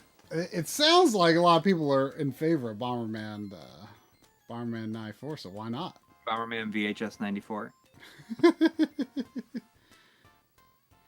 Let me look up my password.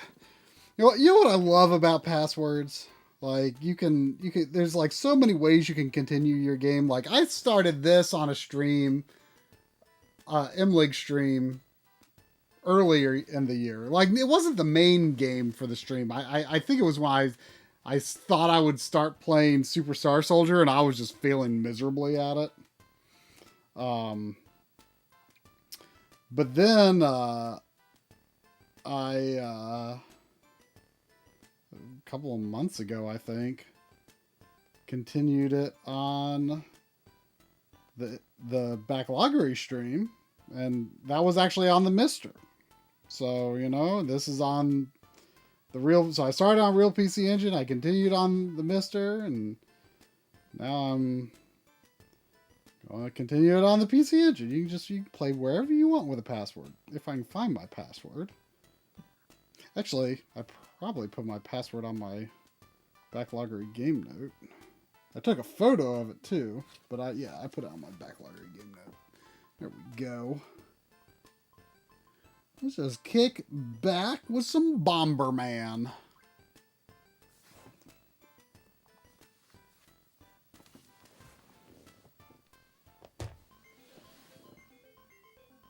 I'm going to fill up my water.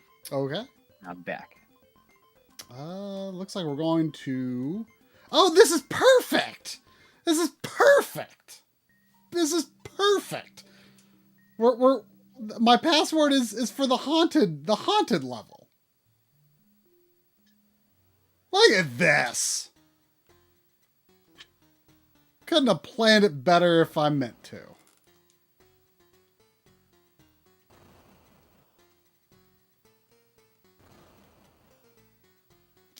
Oh, what is that? That's pass through bombs. Ooh, that's a good one. Passing through bombs, very good. Oh, those are multi-hitters.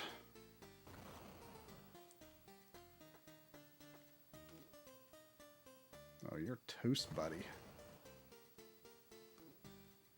I wish I was better at Bomberman than I am.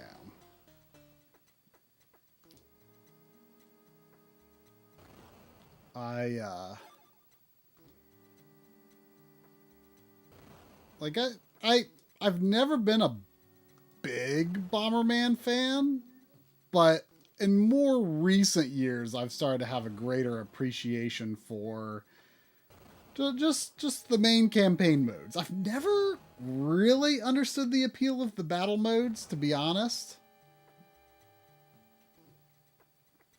But I'm not a big competitive gamer anyway.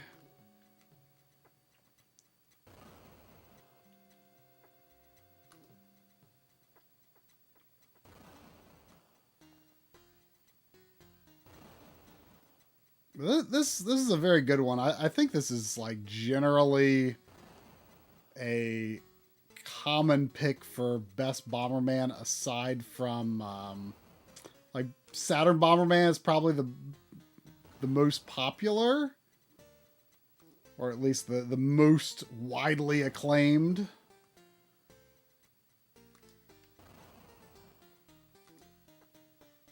But finally got that dumb bat. I can't believe I still can't lay more than one bomb. But yeah, Saturn Bomberman is like probably the most common pick for a best Bomberman game, but I feel like this is probably the second most acclaimed. I mean, maybe not, because this one didn't come out in the US. 93 did. But this one's very good.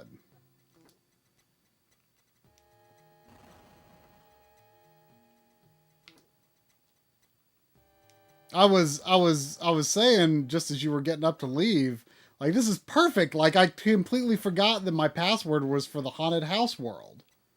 Oh. So this is the perfect game to be playing. Absolutely perfect. Well, now I'm wondering if I should start that Tormented Souls. Like, I wonder if I could finish it before Bayonetta comes out on Friday. Whoa! 28th. This is, oh gosh, I could probably do that. This is bad. This is bad. Oh no, that bat turned around, and I could have survived, but I didn't think he was going to turn around. Oh, this is, oh, I'm nervous about this. I don't like this. Oh, I don't like this. Oh, I don't Even good guys blow it. Oh, I don't like this. Don't like it. Oh, what's that? There's some big eyeballs out there. I don't like it.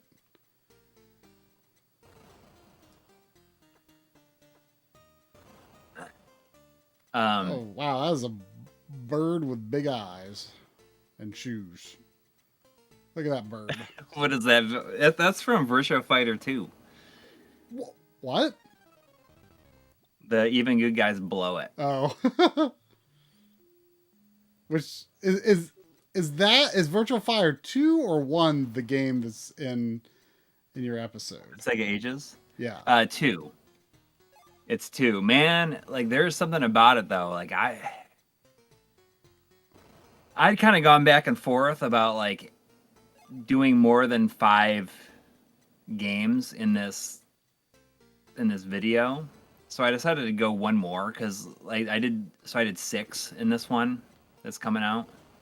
And because I didn't want to end on Decathlete Collection, so I ended up doing Virtua Fighter 2, which is like a really good version, but it is so difficult. I'm not good at Virtua Fighter, okay? But it was like, even when I like stacked the deck in my favor is as much as I possibly could, like I could not. It took me over an hour to beat arcade mode. I don't know why, but even like putting the game on easy and setting like round limit or round time limit to 15 seconds, and it still took me over an hour.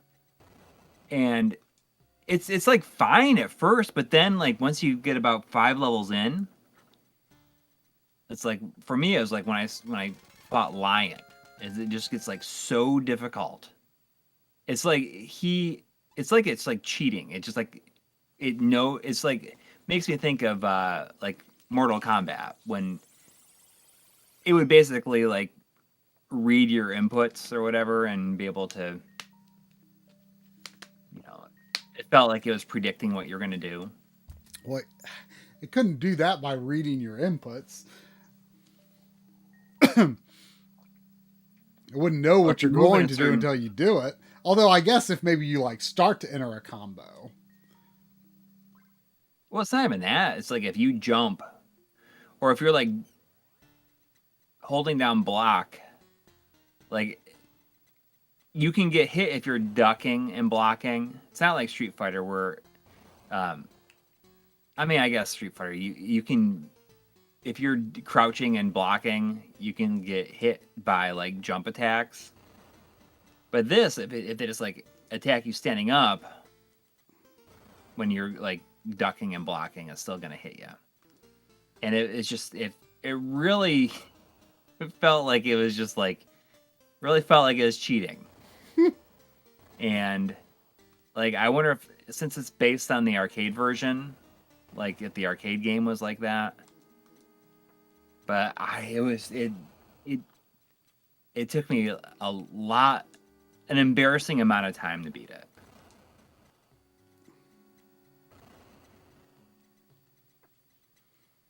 The Hattori Hanzo says input reading is the enemy reacting in one frame. So like when you do something, it automatically has like they can perfectly react. That's insane.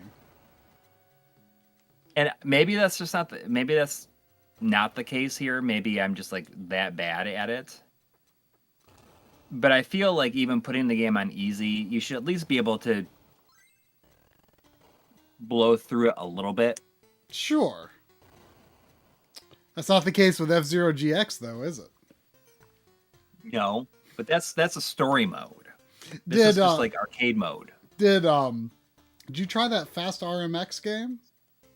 I haven't. It's pretty cool. It's like obviously super F-Zero inspired. Like right, it's even like welcome inspired. to whatever level. So does it feel like it's kind of Wipeout-esque too? Like the ships are Wipeout-esque looking. Yeah, I mean it's definitely a mixture. Like I feel like the F-Zero inspiration might that was lucky. I feel like the F-Zero inspiration might be a little heavier, but maybe I just say that as an F-Zero fan that has pretty limited Wipeout experience. Oh, dang it. I saw that. I saw that kick and it tempted me. But something I didn't realize about it is it has a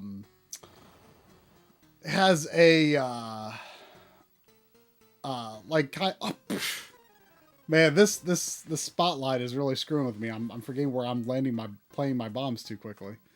It has like an Ikaruga-esque element where you there's orange boost pads and blue boost pads and like other elements that are kind of based around those colors, I guess, and you have to change your mode to interact with them, or else they'll slow you down. Oh, interesting.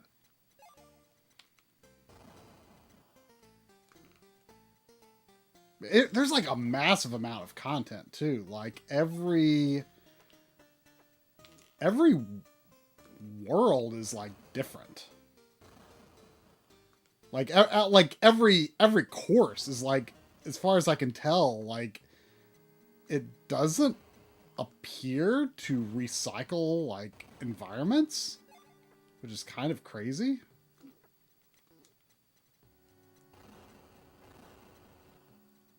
I mean, I could be wrong. 2000 is wondering if I would be any better if I was playing the Sega Ages Virtua Fighter 2 with a Fukukuban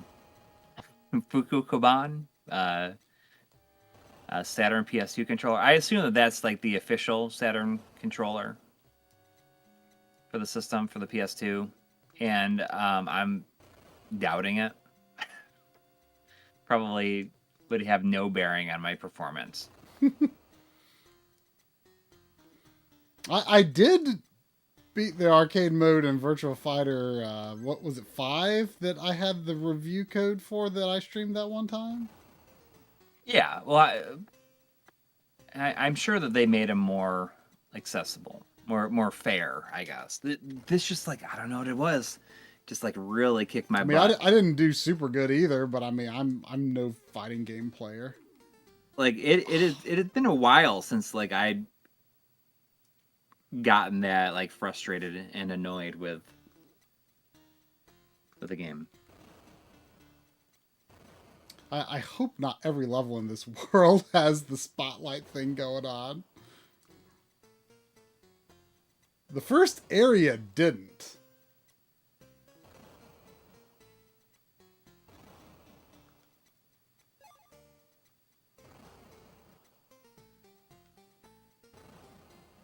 But then it opened up and I went inside. The Fuku Ban Coco Kobana. The Coco Cabana.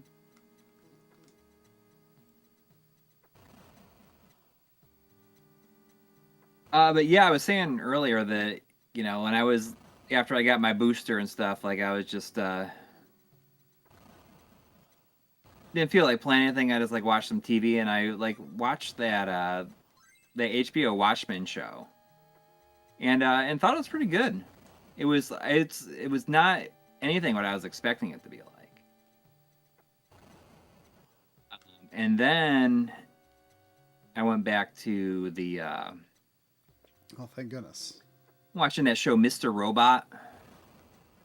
But I just like finished the first season and things like really go crazy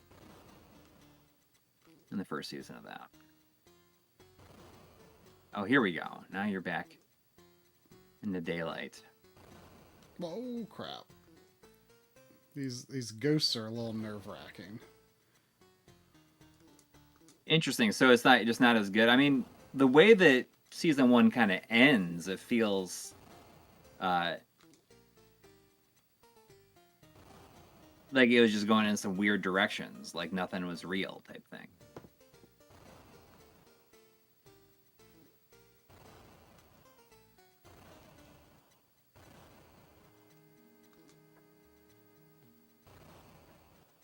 But it makes you wonder if they had thought about it as like, we're just going to make one season. And then they were kind of stuck in a situation where they had to follow that up.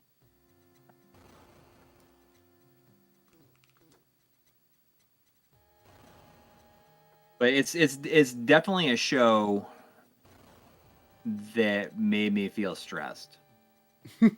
At first, you know, it's just...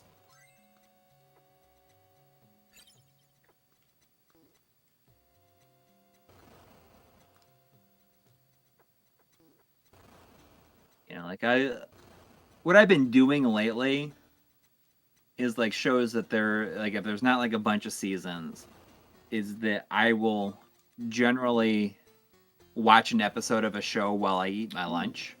Kangaroo. Heck yeah. I don't know which kangaroo this is. And it's not every day, but that's, you know, that's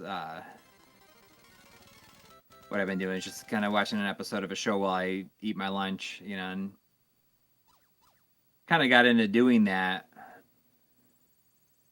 with like the Disney Plus shows, I guess. You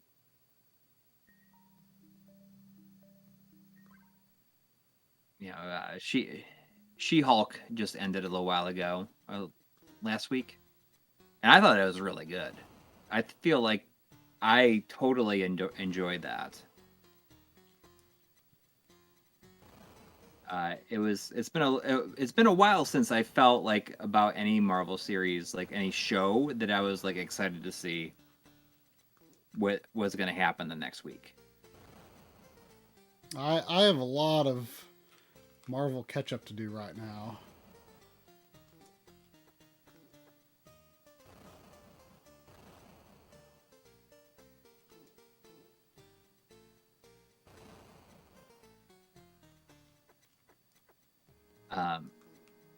I feel like you will not like She-Hulk at all. Does not Oh. seem like something that you'd be very into. I mean, It heard does a lot of different stuff. I read something like it is intended to be like follow more of like a law procedural type show format, right? Yeah, but I mean, it does some stuff like I will be real curious, because because like the character like at a point was like very based on like breaking the fourth wall. Like she talks to the viewer a lot, Oh. which is not like something that has been done. It feels like, I mean, I guess It sounds a little more TV-ish. Yeah, but it totally works in that way, I think.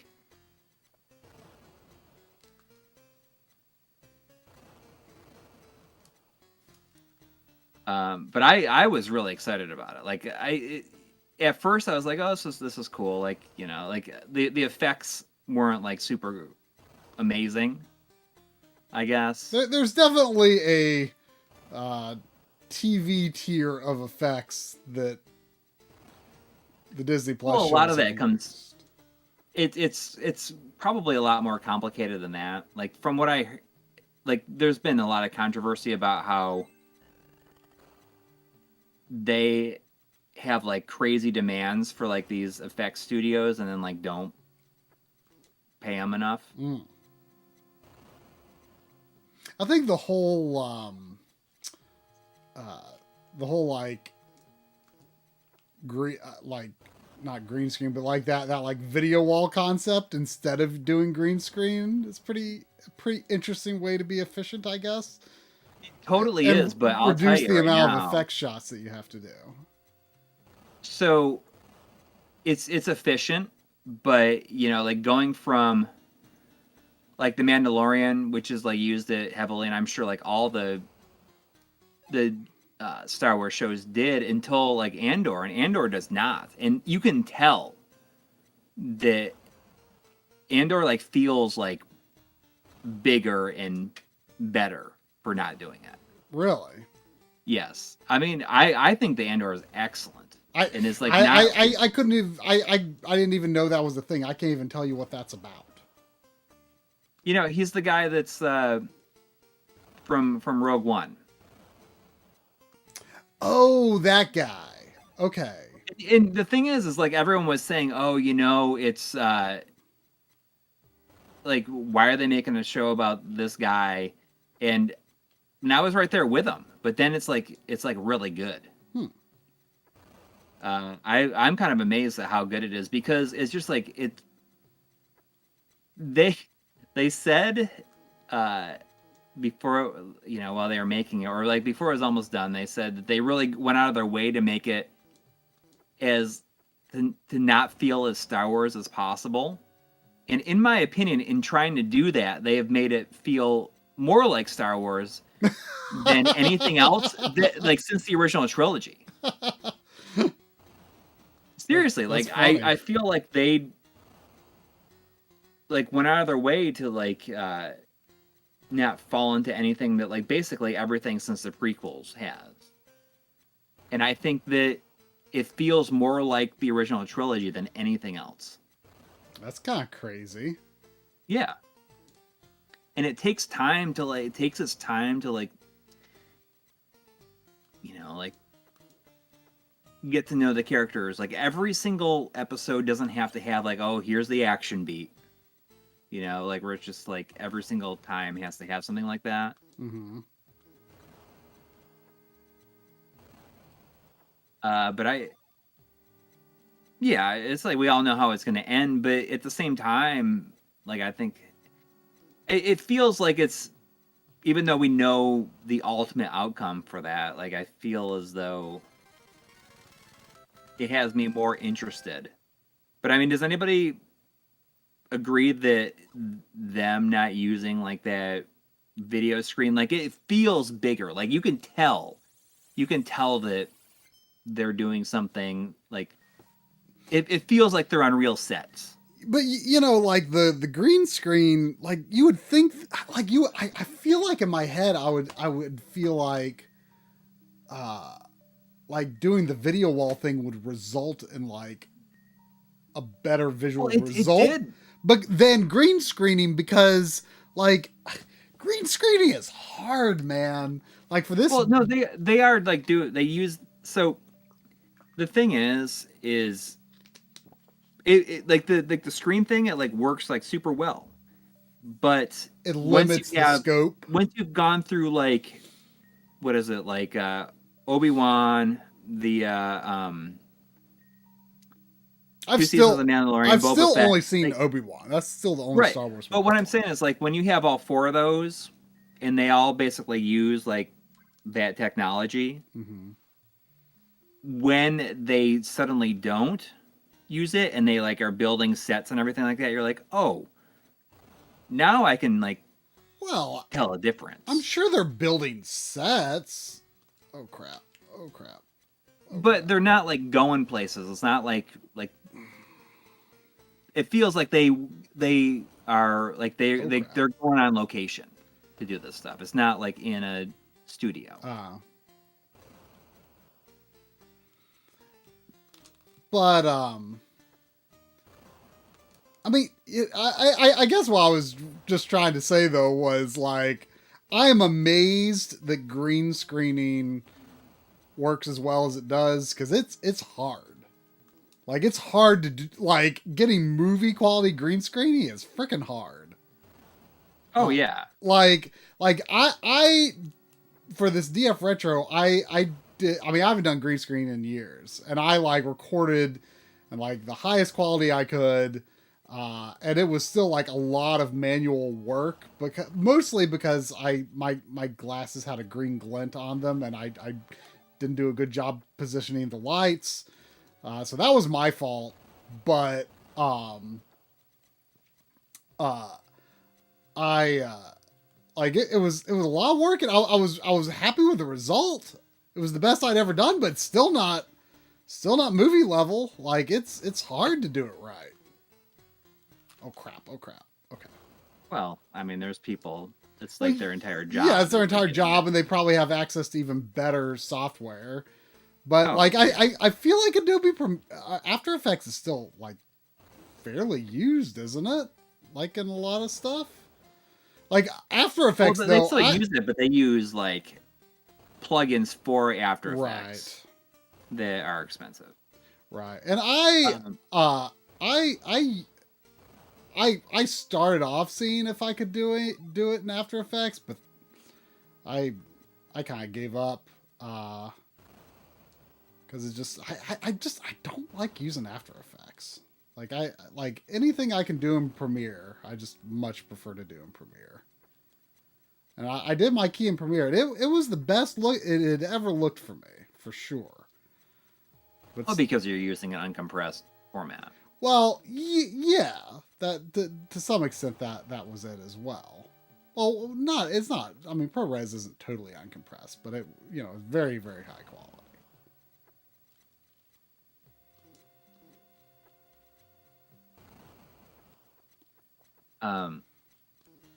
But yeah, I mean, I definitely recommend Andor. I'm very surprised that it's as good as it is, because I think that most people probably feel the same. Like, I guarantee you that almost everybody, when they find out they were even making that show, is like, that guy? Like, you're gonna make a show about this guy that we already know is gonna die, and then it like. I mean, I remember so little about Rogue One, I couldn't have told you. Well, everyone died. Everyone died. Yeah.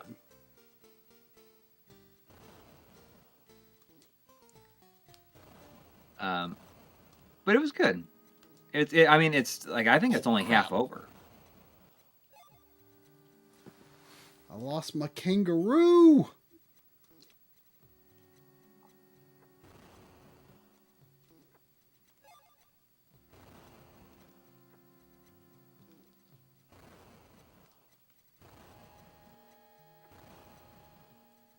Ooh. We all knew Obi-Wan was going to die in A New Hope, and we watched it anyways. But I mean, I think a big part of that was,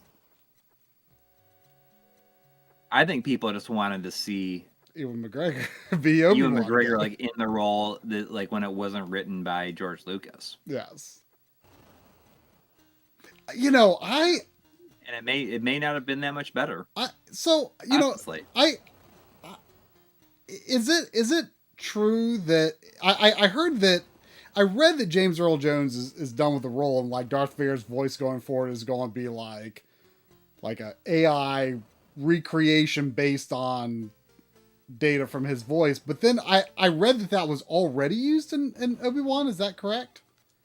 I feel like it was used in Obi-Wan. Because Yes. I noticed, like, immediately, I was like, oh my gosh, he sounds like so much better than has sounded in Rogue One. I mean, he sounded bad in Rogue One. Yeah, well, I mean, it he was didn't too, sound like, that jokey sounding. He didn't sound that great in episode 3, for that matter.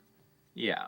I mean, so I was like, wow, like he sounds like his old self in this, and that's like kind of crazy to me. That, I mean, in some ways that makes sense. It's like, oh well, so he didn't really do it, so it kind of makes sense. But at the same time, it's like kind of impressive as heck. Like, right. like the best Darth Vader performance in decades was actually AI driven. Like, okay. Henry Clark saying that his voice was an AI of James Earl Jones meshed with Hayden's voice. So wait, did Hayden like actually provide like?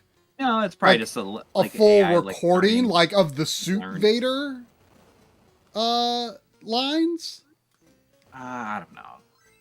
I was reading that sounds like a lot of. I was reading a lot of things about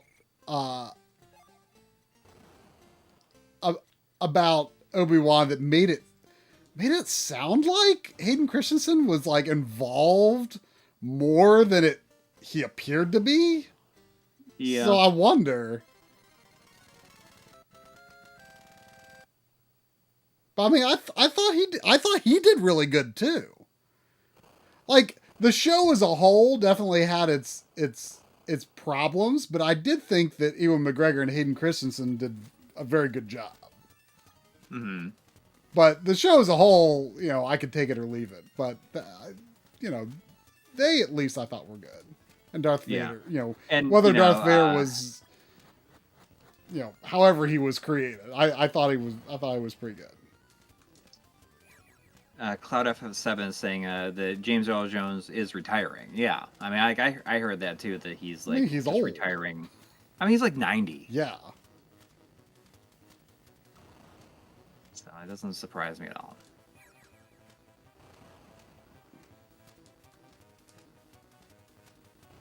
Oh, there's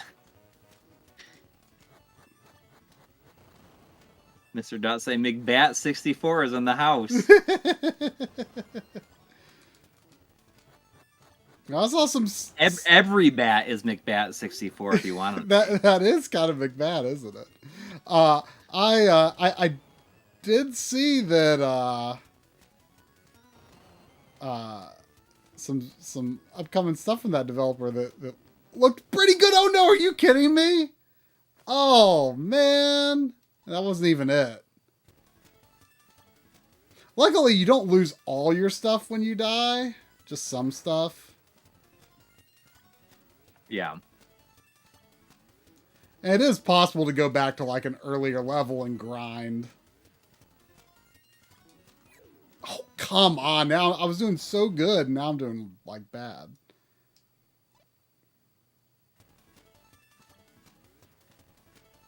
Dang, that's a lot of bombs.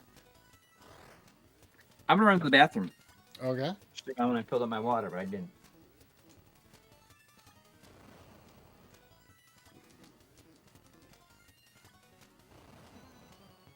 Oh, so that's just like a random attack? I thought he burst into the bats because I like got him down a phase or something.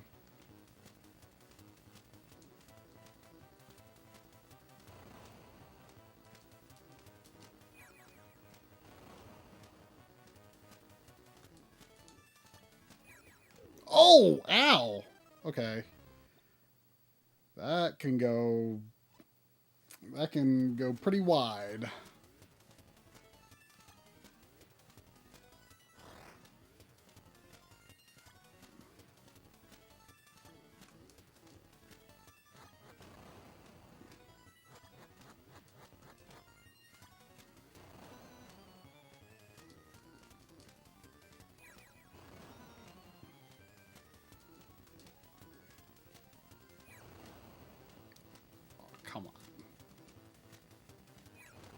Whew.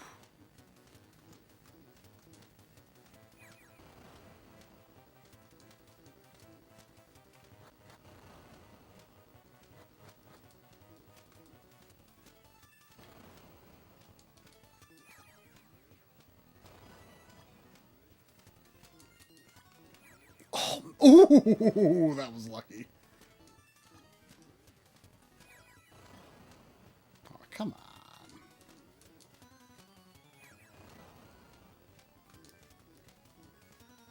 All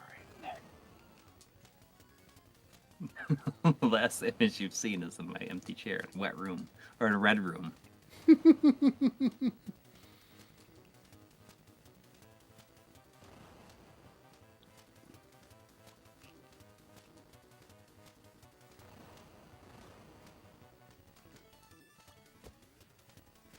on. Ah.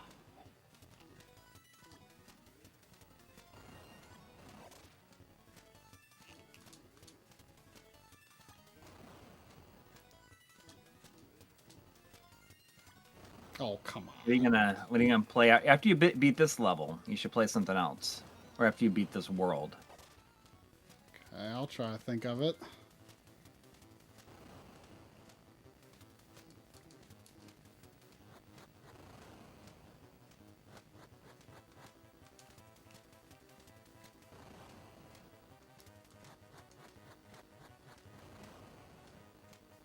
What's the most you guys would pay for a 13-inch CRT TV? I don't even know. At this point, I mean, not I much, have no if idea what you anything, would, like, because any general. Because I feel pretty. I feel happy with what I have in terms of 13 inchers. Yeah. If I didn't have a CRT at all, like a 13 incher, I mean, if I didn't have one at all, I guess I would consider spending a couple 200 or 300 on a PVM, maybe, if I had nothing. I think you're just talking like a consumer CRT. A 13-inch consumer? Yeah, people are saying like I wouldn't really. if it has component, then 50. Wait. I mean, I have a component 13-inch consumer, and like, I mean, it doesn't look super amazing. I mean, because it's so small, and it doesn't even have a scan line effect. Like, it almost looks like 240p. Like, it almost looks like damn 240p because the scan lines are like so close together that they touch, and like interlacing doesn't necessarily feel that high resolution. But like, the thing is, I don't know what they're considered worth these days, so I don't know what the prices are. But like, my level of interest in a 13-inch CRT is pretty low at this point. I mean, I have some 13 inches, but I don't care to have any more 13 inches. Get that Now, if we were talking a computer monitor, that's another matter, though. Get your password. You should save the Christmas. Oh yeah. Christmas. That's what Seppi's saying. That's a good idea. I don't know how to get my password other than dying. Can I, like, doesn't show what it is. You're almost done. I mean, that's oh, you know, right? Was it the Mr. episode? I only have one life left. I must have gotten a password for this world because I remember that level. I think I put in a random password because I think I loaded my password and I was in the under the sea level, which has this like wavy effect over the whole thing, and I was like, oh, that's not a good. That's not good for like showing a visual thing. So I just looked up another password.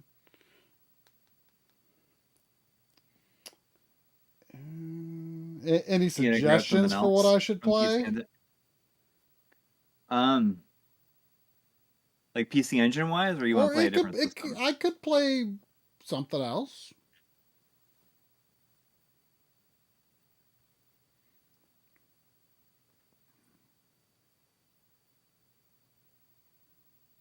Oh, some calls for some Rondo. I mean, I can't play through all of Rondo.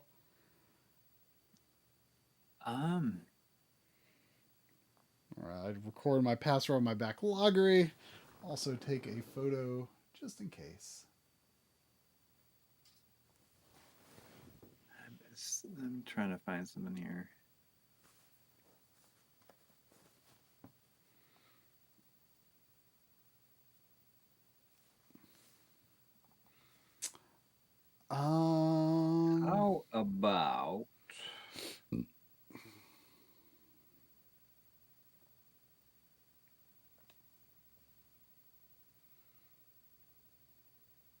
How about Dragon's Curse?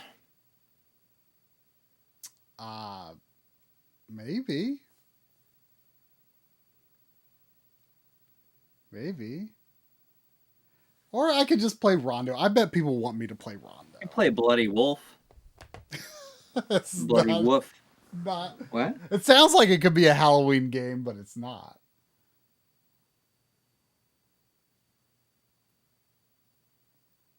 I mean, do people really want me to play some Rondo? Like, I mean, I'm not going to beat it. Yeah, you don't need to beat it. Just gotta play it for 30 to 45 minutes. All right, I'll play some Rondo. Why not? I need to check if it's already in my system, because there's something in there.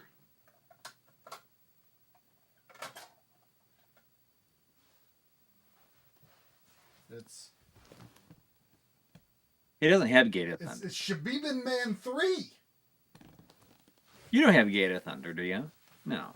I've tried to get you to get Gate of Thunder many times.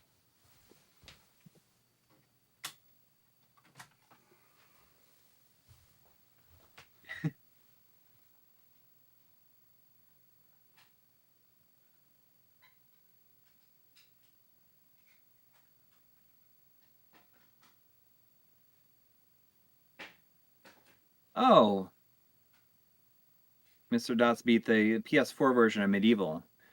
You know, I always forget that even came out.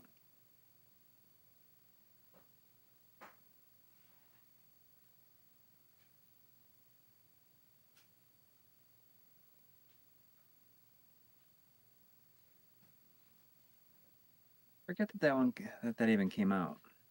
There was a second one. Also.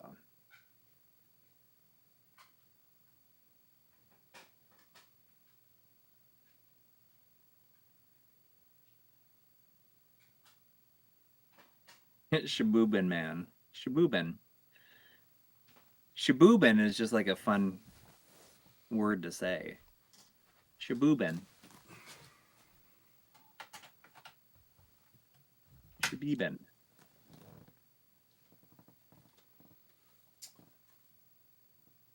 All right, there it is. This was one of the big things that I got from one of my first freelance checks. A good number of years ago. I don't know if it's gone up a lot. I have no idea. I bought this at the same time from because I bought like a bunch of Genesis games from like someone on the back loggery who was like selling a whole bunch of. Oh yeah. And I remember I bought it and it was like a stack of games and it was like expensive at the time, but now it's like, oh my god, I saved so much money.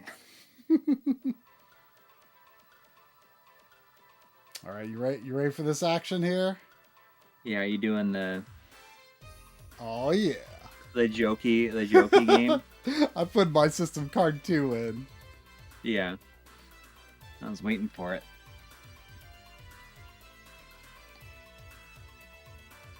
Oh yeah.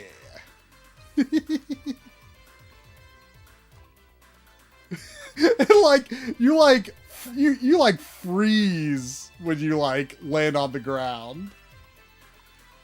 The controls are so bad.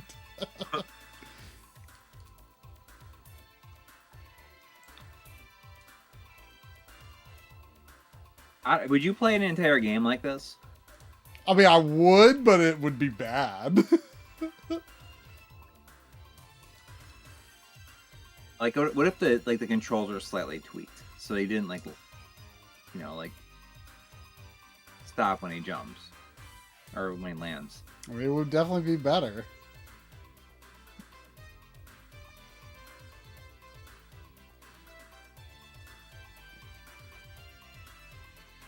Yeah, that ground their looks like feet aren't something even out on of the Sonic ground. That's true. It was floating. But it does look like Sonic CD, kind of. Yeah. All right. Dingus Flirt, this is when you put Rondo of Blood in your system with the wrong system card. This is the system card you're supposed to use, the Super System card. Yeah. But I put this in, which, this, you can see this card, has a extra extrusion. It's got more RAM stuffs in it. You're holding them sideways, is one thicker than the other? Oh, yeah, it's got a little protrusion on it. There was $10 from SLB Video Archive. Thank you. Saying just pop it in to show a bit of support. Thanks, Coury, for helping me get my foot into VHS transfers. That's awesome. So, what kind of hardware are you using for it? I'm curious. And are you just doing transfers for yourself or for other people? I'd be curious. Well, I wait for you to get back to me on that. There was $4.99 from Madonna Sheehy. Thank you. Asking, what are your favorite Castlevania series enemies? Please don't say Flea Man. Happy Halloween. Also, the Voltar has a save on here because when he installed the mod. Yeah. My favorite is the Bone Dragon. Oh, I hate those. I mean, yeah, I hate them, but I love how they look. Yeah.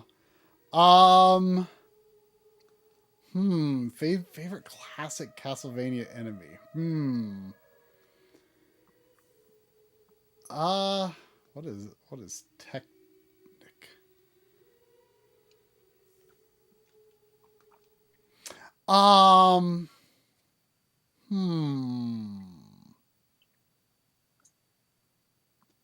How about Fleamen are pretty bad for sure. how about the axe armors? I guess they're okay. I mean, gosh, when I think of Castlevania enemies, I don't think of I like you. You're cool. I think I want to kill you.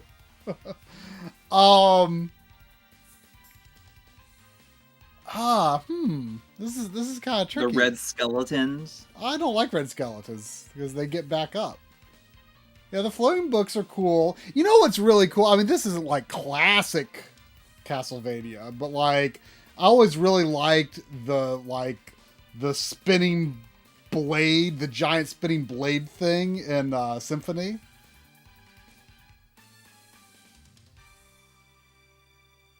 Oh man, Sephi! Sephi! My eyes just about popped out of my head. Sephi! What are you doing there, Sephi? Thank you, Sephi. Wow. 150 super chat from Sephi. Thank you so much, Sephi. Might as well throw in two. Keep it on, you two. Also, Rondo is my favorite Castlevania soundtrack. Man, it might be the best soundtrack. Yeah. The thing I like about it is that it's that early 90s, that Red Book audio. So it's got that, that early CD soundtrack feel to it. It is not really replicated after maybe the first year or two of the PS1 and Saturn. Yeah. That sound kind of goes away. But like in terms of like non-Red Book Castlevania soundtracks, I mean probably Castlevania 3, probably. For me, it's definitely 1. Like I love the soundtrack. 1 is great too, but probably 3, especially the Famicom version, obviously. For those that don't know, Sephi is a super long time Backloggery community member and is super cool.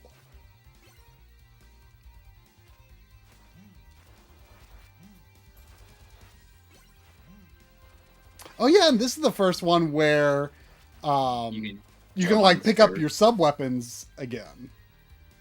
Oh, okay. I thought you were gonna say jump on the stairs, but I was like, oh, I think you could do that in 4. It's easy to forget that this game came out after 4 because I feel like.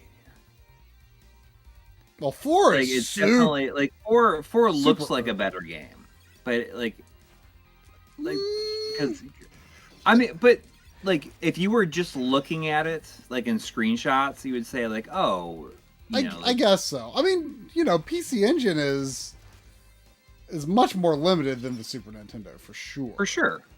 But like in screenshots, like if you're just looking at screenshots, you would say, oh, 4 definitely like looks better. I feel though like in action, 4, it's kind of like, oh, I think 4 is like a super impressive game, especially considering it's so early.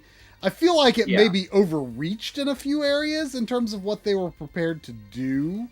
Like, because it definitely has some slowdown and stuff. But I feel like there is probably more technical finesse in Rondo, if that makes sense. Like more restrained. I guess. Oh, you want to get under my very short PC Engine controller, Sandy? Hi, Sandy. Come say hi. You gotta get one of them extensions. Come say hi to the stream. All right. I got my pre-order. She couldn't get under my controller cord. Got my pre-order. I mean, I am on the list to get one of those PC Engine USB adapters so I can use the 8-bit DO controller with it. Wait, you got what?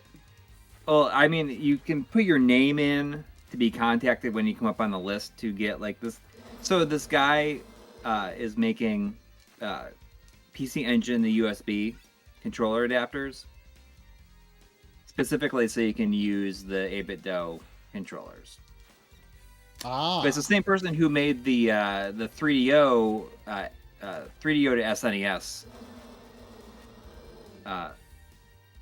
controller adapter that I've been using for a little while now. Should I turn the? I mean, we are playing Castlevania. Maybe I should turn the game up a little. Oh, you didn't have it up at all before? Well, I mean, I had it up, but maybe I should turn it up more just because it's Castlevania. Okay. There was also $20 from Skelvin. Wow, thank you. I've been playing Super Castlevania 4 nonstop. Don't know why. As flawed as this game is, it has a fantastic soundtrack. Oh. Are you saying that for as flawed as Castlevania 4 is, or this one? I mean, they both have fantastic soundtracks. I mean, Castlevania 4's soundtrack is like, is this the end of my PC Engine CD unit?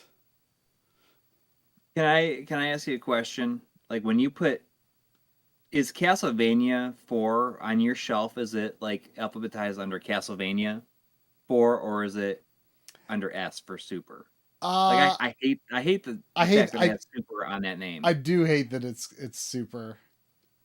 I think I go by whatever is on the top label, and I can't remember if the top label says Super or not.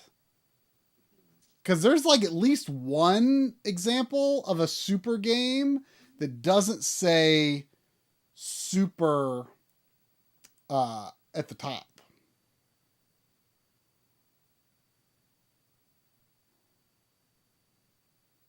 And I can't remember what it is.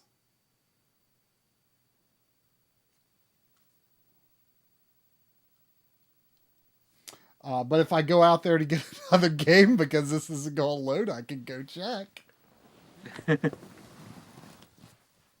Here, let me like open. Thank you for precisely pointing out the struggles of a collector. Whether or not you file this under a C or S.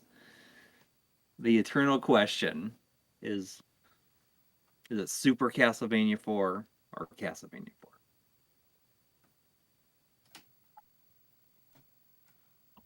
I'm pretty sure the disc is good, but I mean, hey, you know, that CD unit is old. I might have to see sometime if there's anything that can be done for it. I mean, you know, it's pretty old. But maybe it's not dead. It's just. And the 4 is wronger than the Super. In a way, yeah.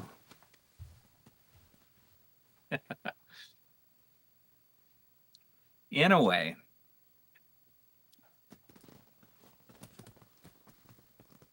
Oh, Shinjan, you got one of those? That's awesome. Know I what? think that. I was Sandy, you're in my way. What? Thank you. I you know what I said? I said if it didn't have a Super on the top label, then I probably put it in Castlevania instead of Super Castlevania, but I did have it in the S's, but it does just say Castlevania 4. It doesn't say Super on the top. So you can get away with just putting it in the C's if you want. And when that goes back, is that going to go in the C's?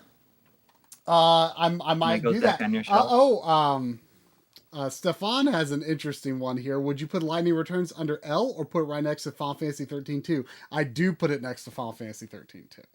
I hate the fact that it's not called Final Fantasy 13-3. Yes, I agree. It does not have it. I mean, I agree. I do put it. I do put them in order. Lightning Returns is like stupid. And I also like for something like The Legend of Zelda: Ocarina of Time and The Legend of Zelda: Majora's Mask. I put Majora's Mask second just because it came out second, even though alphabetically it's first. Like series, I will put in release order within the platform. Yeah. So what are you playing? I don't know.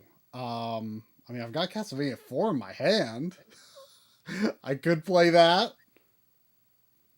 I feel like you streamed that before, didn't you? Last year, I think you did. Was it last year? Yeah. I don't remember. Why don't you play some, instead of playing that, why don't you play some Bloodlines? Or, I'll tell you what I'll play. I need to get a Super Nintendo controller out, though. The Super Nintendo? You know anybody that ever called it the Nintendo?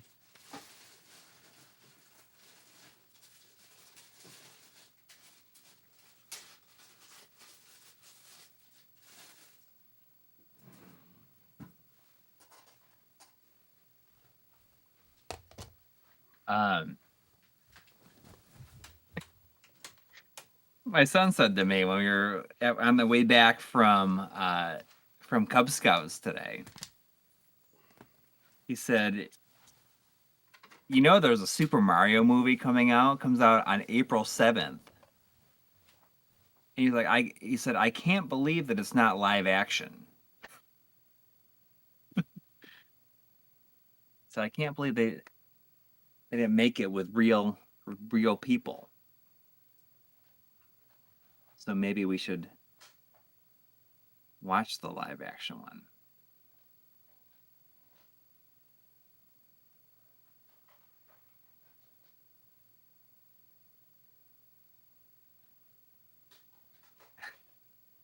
I also can't believe it's not live action. I mean, is it available on digital?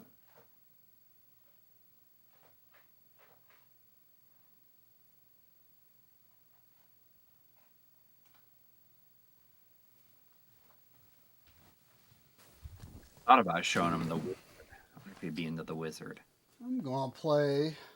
I thought this was a lot more expensive. I had no intention of ever buying this, but then I saw it for a crazy good price.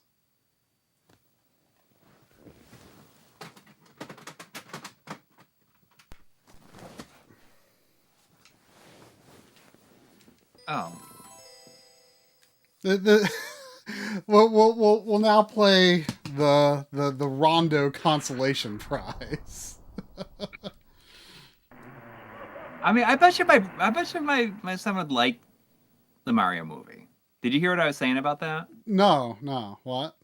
About how my son was like, "Hey, there's a new Mario movie coming out. It comes out in April." Yeah. And he said, "I can't believe that it's not live action." Oh, he's disappointed? Yeah, he was disappointed. Well, but he doesn't know. He's never seen the other one, so I wonder if we could watch it. Which we both think is a pretty decent movie. But it's not so. There's no HD streamable version of it. I have a Steelbook Blu-ray. I mean, I'm sure. I had to order it from some weird British website. Oh yeah. Yeah. No streaming for the original movie. That is crazy to me. The original DVD release is really bad. It's Letterbox 4.3.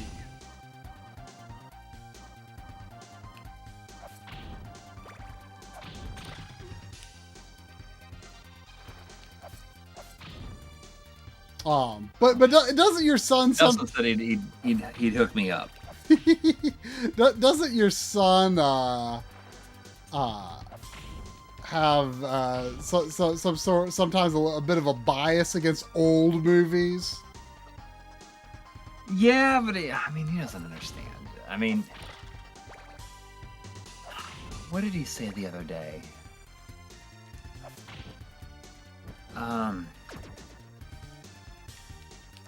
He's kind of getting back into Pokemon. So a lot of kids at school are way into Pokemon cards right now, but not in a we want to battle with our cards. I just they're all just getting them and then trading them.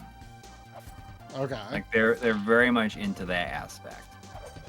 And they said, "Oh, remember when we played the Pokemon with the camera?" Oh yeah. And he says, I wish there was a newer one. And I said, I got the new one. And you guys got sick of it in a day. You didn't want to keep on playing it. And he's like, well, I wish it was new. I was it came out last year. Is he he's oh, that's old.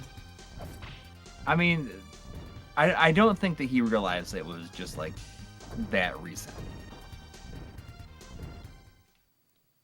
So it's I don't know. I last year is already outdated and in kid terms. But with the what is it, Violet and Scarlet? Is that the next one's coming out? Yeah. I wonder if they have the 2-pack where you can get both of them, both versions in a 2-pack. I wonder if I got those for my kids, that they would play it together and trade with each other and stuff like that. I wonder if that would be a good way to do it. Or you could, if they didn't both want to play, you could play the other version. Yeah, I mean, I could just get it and then be all right, so you guys can play it together, or I'll just play it. JDC says Pokemon Pee and Poo. I wonder how long it's going to be before that's your son would that would. He'd be I want get it, please. Would he definitely choose Pokemon Poo? Or would it be a tough choice? 100%. 100%. What I'll if tell you one thing? What if it was Pokemon Fart and Pokemon Poo? What would he choose? Would that be a tough call? That'd be a tough call. I'll present that. He would think about it for a while, probably. We've kind of actually been getting into so the last couple of weeks, my wife has been had things on Friday night where she's she went camping with some friends and stuff this past Friday, and like had, I don't know, she like has like a work thing next Friday, or she's like gone, like doesn't come back till the next morning. And we've really gotten into, like, my kids and I have like really gotten into watching Jeopardy. Oh yeah. It's totally fun. They'd never even seen it, and I realize now that, you know, with the way like most kids probably like consume their entertainment, it's just like all like streaming stuff, right? So I don't think that they have, you know, like any kind of like, probably didn't even know for the most part that game shows like even existed. That's crazy. Like, yeah, but when you think about it, like there's like, when I think about game shows, like that was like, I would watch them when I was like homesick from school. Or like, I mean, you know, I watched Jeopardy. Man, I'm doing bad. I watched. I mean, Jeopardy is like evening, but right? But like, I watched Jeopardy a fair bit, like because it was on either like right before. It was on, like, my dad watched it almost every night. You know, back when I was in school, and you know, it was on like right before dinner. So yeah, like I would like go in there and just like, you know, watch a bit of it like before dinner. Man, I'm doing so bad. I should like actually throw the I should throw the cross. but you should attack every time you jump.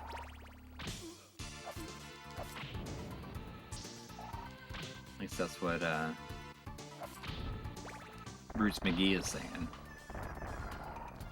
But I could totally like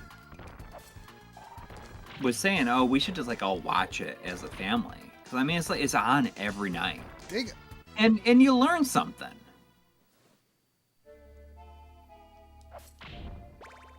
You know, so I think that You should play the NES game with them. I have a sealed Oh, yeah. Genesis game. That's right.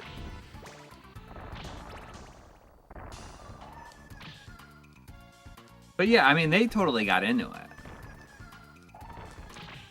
Like, were they into it because they like the idea of these people like competing was novel to them, or Well, or I mean, did they know any? Did they feel like they knew any answers?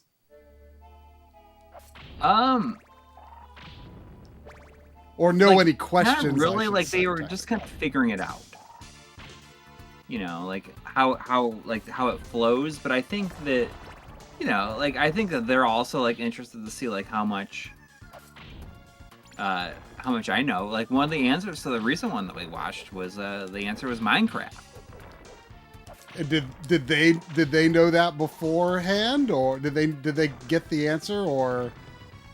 No, I don't think they definitely have a hard time like understanding like what the questions are asking, because like it's definitely not always clear either. Yeah, well, I mean, did you explain that like they give the answer and you have to ask the question?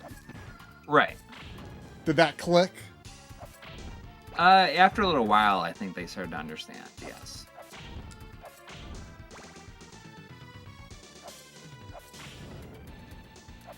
But it's, I mean, I could see us like watching it like every night. Like I think it would be fun. It'd be a heck of a lot more. Like the interesting. idea of like, oh hey, this show is on, like let's sit around and watch it. Like that's a foreign concept now. Yeah, exactly. And I think that it's something we could do. And it's like the game moves like so quick too. But like Jeopardy is like probably like the most simple of the game shows because it doesn't have like a lot of like gimmicks. It's just trivia. It's just trivia. You know, like it that's doesn't all have it like, is. you know, like Price is Right always has like the different like modes or whatever. I don't even know what you'd call it. Good. Like I never like, I don't know that much about the Price is Right because like that's just like that's the game. That's what's on like in the dentist's office, you know, like. See, I watched it all the time when I was homesick from school.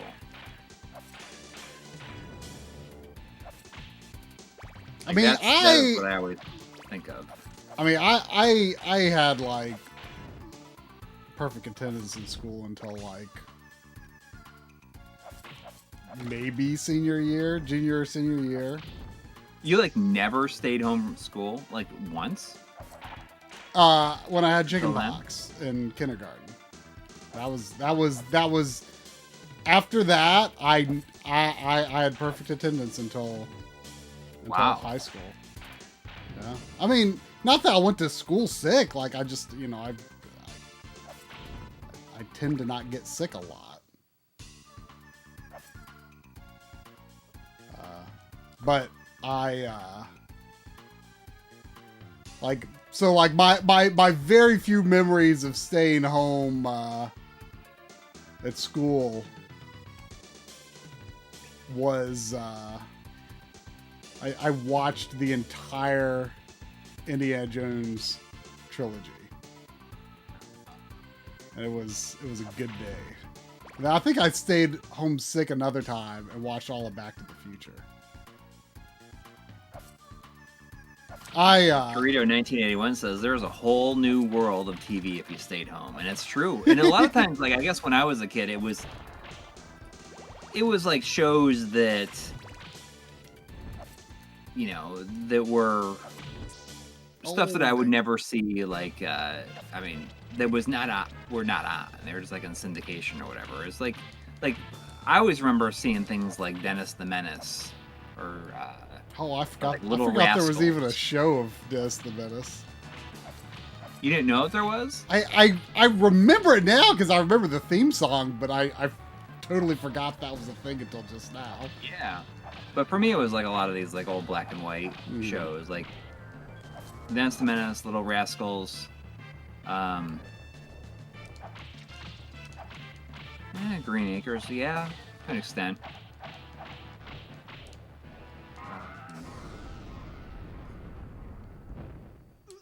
The Munsters, yeah. One of the times Addams Family. I stayed home from school. Like it was like a couple of times, very late high school. Beaver. But one of the times it was the time that I watched the whole Back to the Future trilogy. Like it was the weirdest thing. Like this has never happened to me again. Like I just like I woke up and I like literally just had, for no reason, no discernible reason, just had like no voice. Like I could only whisper. Like, if my throat wasn't even sore, I just couldn't talk. It was bizarre. It's never happened again. Like, just no sore throat, but no voice. Very strange.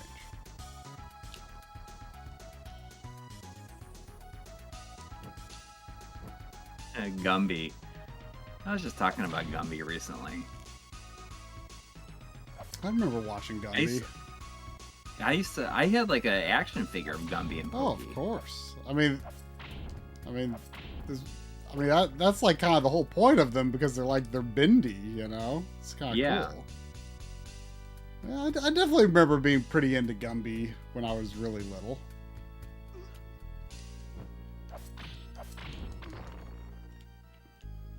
Yeah, Bewitched is another one.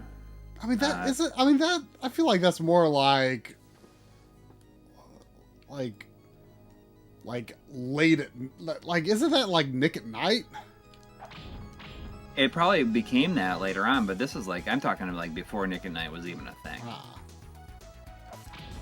Was it like Nick at Night, like, did Nick at Night become TV Land, or is TV Land its own channel? Like, Nick at Night was what would be like on in the background, like when I was like stayed over at friends' houses or something.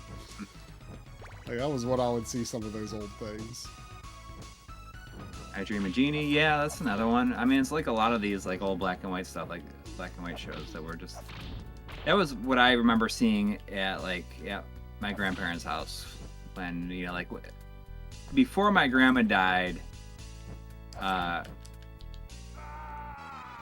when if I was sick, my mom would always like send me to her house to like spend the day.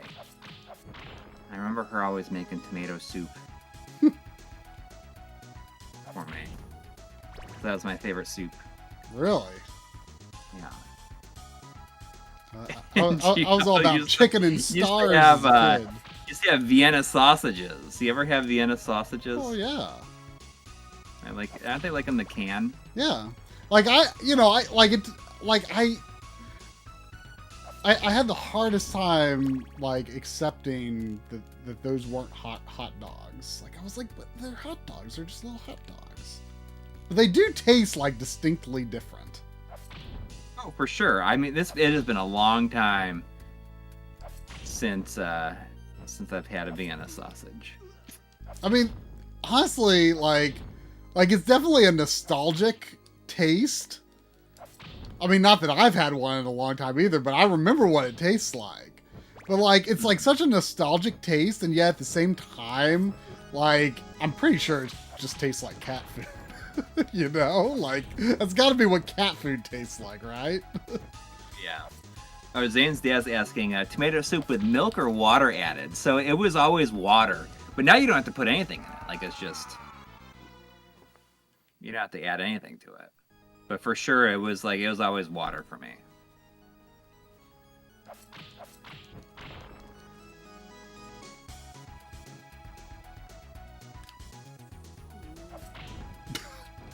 Did you hear Sandy's "I'm bored" sound just now? No. Just slowly repositioned on the couch and laid down and just went, hmm.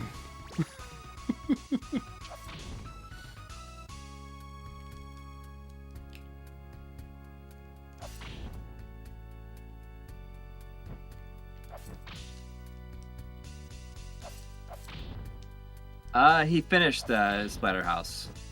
Pretty early on. I thought it was going to be a lot harder.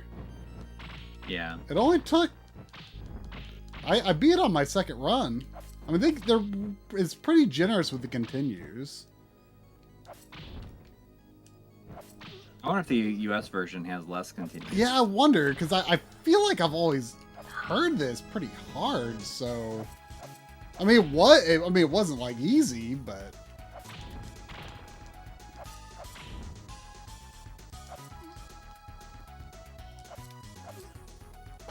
Man, I am doing like so bad in this game.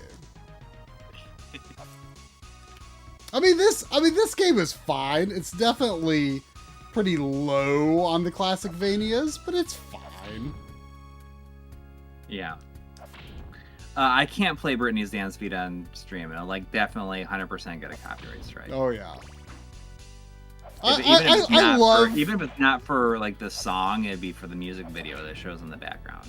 I love not having to think about that stuff with the game collection I have. I can't. There we go. I was having a hard time throwing to the left.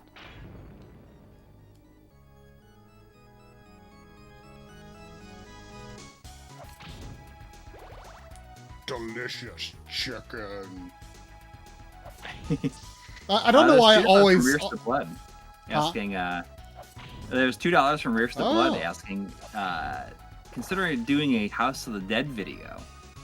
That's a good idea. I don't necessarily have as much experience with the series as I would like. Yeah, that could be fun. I mean, you should get the. I just watched you like jump into the water. You should get the PS3 version before that store goes away. PS3 version of what? PS3 version of 4. Is that is that overkill? No, it's like House of the Dead 4. Overkill something different. Yeah, that's a spin-off. Or wait, is Overkill like the Grindhouse one? Yes. Okay, I have that. I have that for PS3. There's a 4, House of the Dead 4, and that had an arcade release and everything. Overkill didn't. It just flashed it off the edge. Overkill didn't have an arcade version. Okay, so 4 is digital only, and it's just on PS. On the PS3, and it's Move compatible. Huh. Interesting. Well, I mean, you can still buy stuff on there. There's no pending closure anymore, right? For PS3. Yeah, that's true. It's just that you have to do the shopping through the store itself, I believe. Right, you can't do it through the website or anything. Yeah, and it's like I booted up. It's an exercise in patience for sure. I booted up the store while I was working on the Final Fantasy 13 video, and I ended up not using it. But I was like, oh, I want to like compare the file size of the download versions to the PC versions, because the PC versions don't have very good FMV quality, but they're like bigger files than PS3. I don't understand. Wow, we got 999 from Sean Quinn with a question that's purely for Coury, because I don't know anything about Three's Company. Asking if I'm a Roper, Mr. Roper, or Mr. Furley. Should I get another? God, I'm going to say Furley. Another because, game while you're talking, or should I do one last thing, or you think we're done? I mean, if you want to pull something out for like, I'll grab one last something. Yeah. I mean, I'm like Mr. Furley, like, because that's like that's what I think of more. I think of like I said, Don Knotts, Mr. Furley. I mean, that's just like he's just what I associate. But I do like Mr. Roper. I like the name Roper.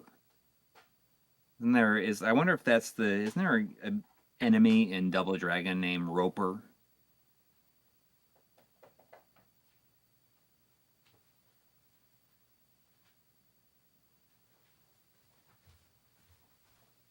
The right answer is. So Sean Quinn, you're a Mr. Furley fan?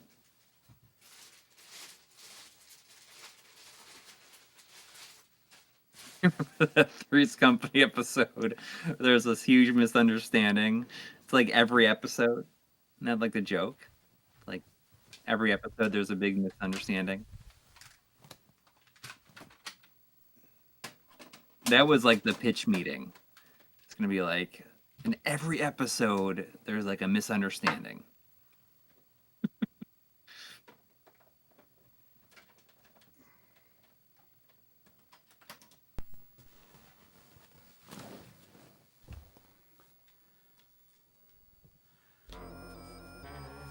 I cannot remember for the life of me how I came to have this game. I feel like you got it for me at some point, somewhere, somehow. What's it gonna be? Oh, did I? I don't know. I cannot remember how I got this game.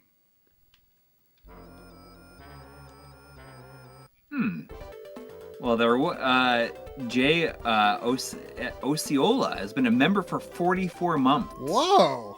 Months. With a picture of the frame mister in your head.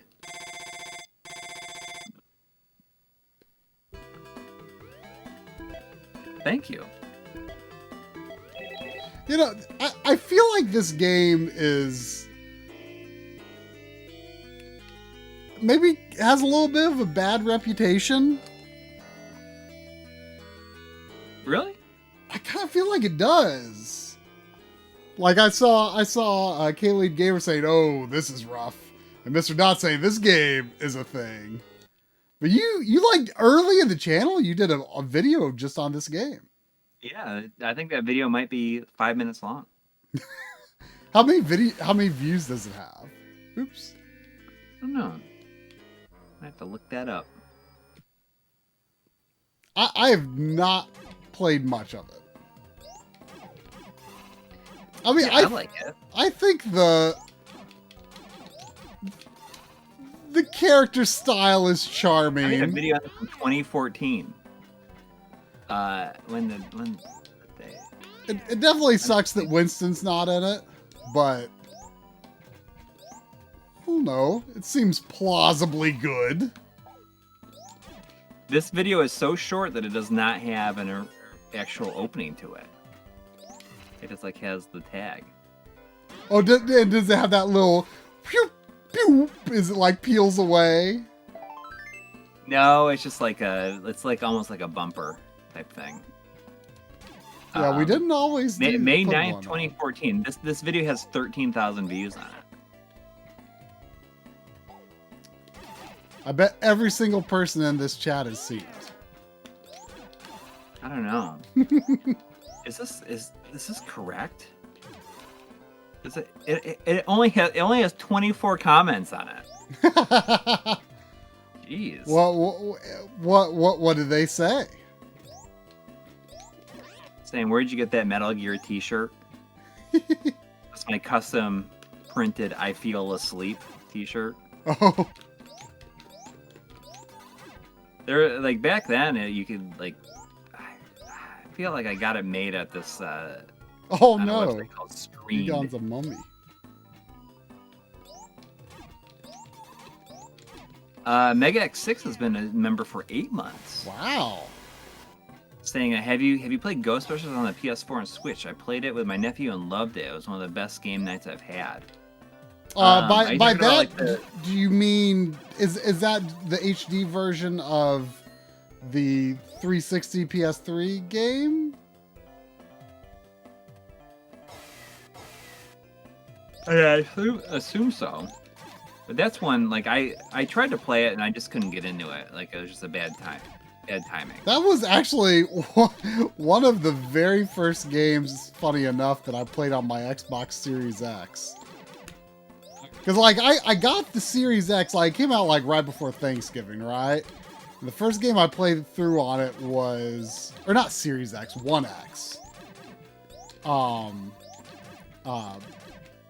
Because it was my first Xbox One. And... Wow, this thing just, like, does not die.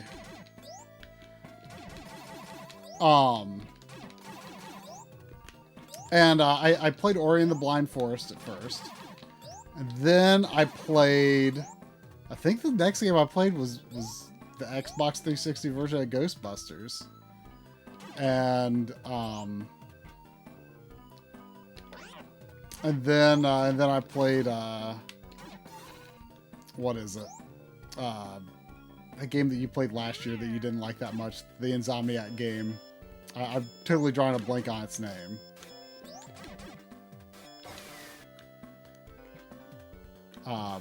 You know, the Insomniac game. Wait, I was reading the comments on this video. There's 8 of them, or 24 of them.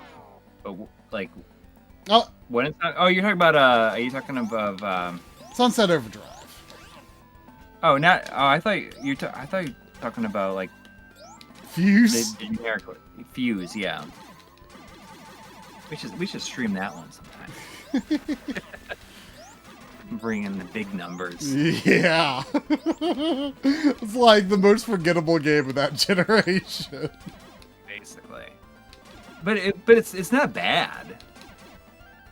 Oh, I just realized you can do like up angle shooting.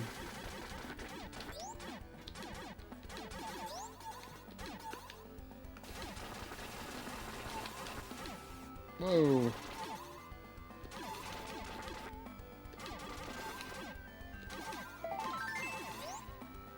Shadow Mask has been a member for 18 months. Wow, thank you.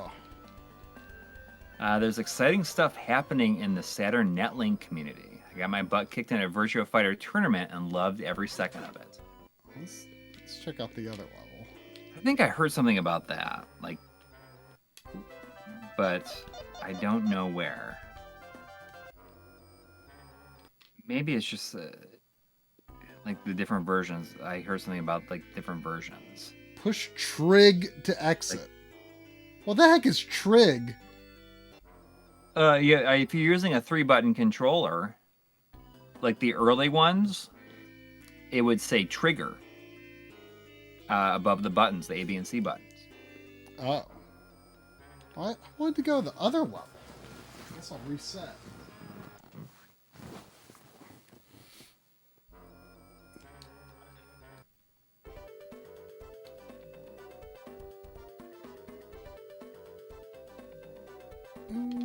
I'll try. It's sure for trigonometry.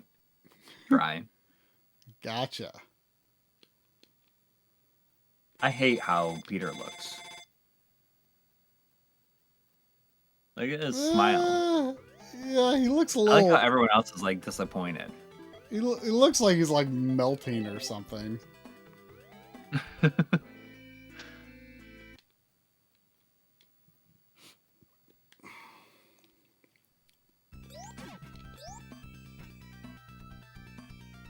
You see that castle in the background. It's like, oh, nothing's gonna happen. Nothing bad's gonna happen there.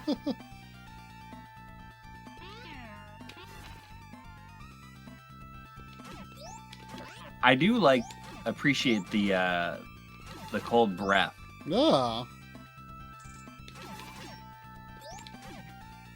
I don't remember the first time I saw a character like have a breath animation. Mhm. I used to love it when you see like a character like kind of like breathing if they stood in place. Oh yeah. Makes them feel like they're humans that are alive. I mean, I was just amazed by idle animations, period, for a long time. Yeah. Or like near the edge falling animations, which is something that not enough games really ever did. Yeah. I mean, I think probably the most iconic ones are, obviously Sonic and Donkey Kong Country. Like, I don't know if there's any other like edge animation that would really be all that iconic.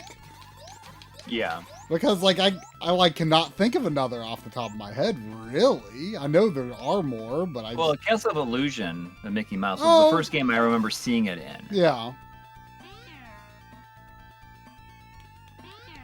And then, I mean, I remember being really impressed with that, but I didn't quite realize like how significant it was until I saw it in Sonic. Encounter.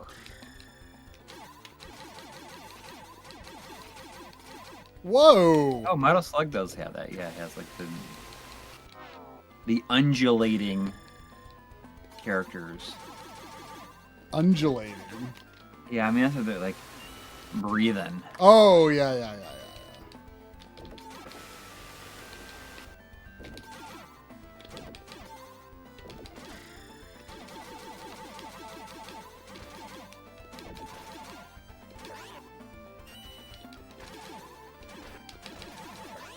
Yeah, the Earthworm Jim had a lot of them.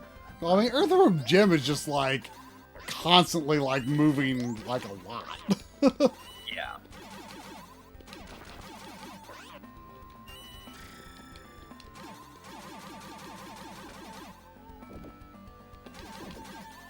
Man, the bosses take like a lot of hits. Yeah. So when you can probably duck when he like does his little bionic commando move Yeah, there. that's too late now. I'm dead. Well, that'll probably do, I think. I'm losing to this bozo. Is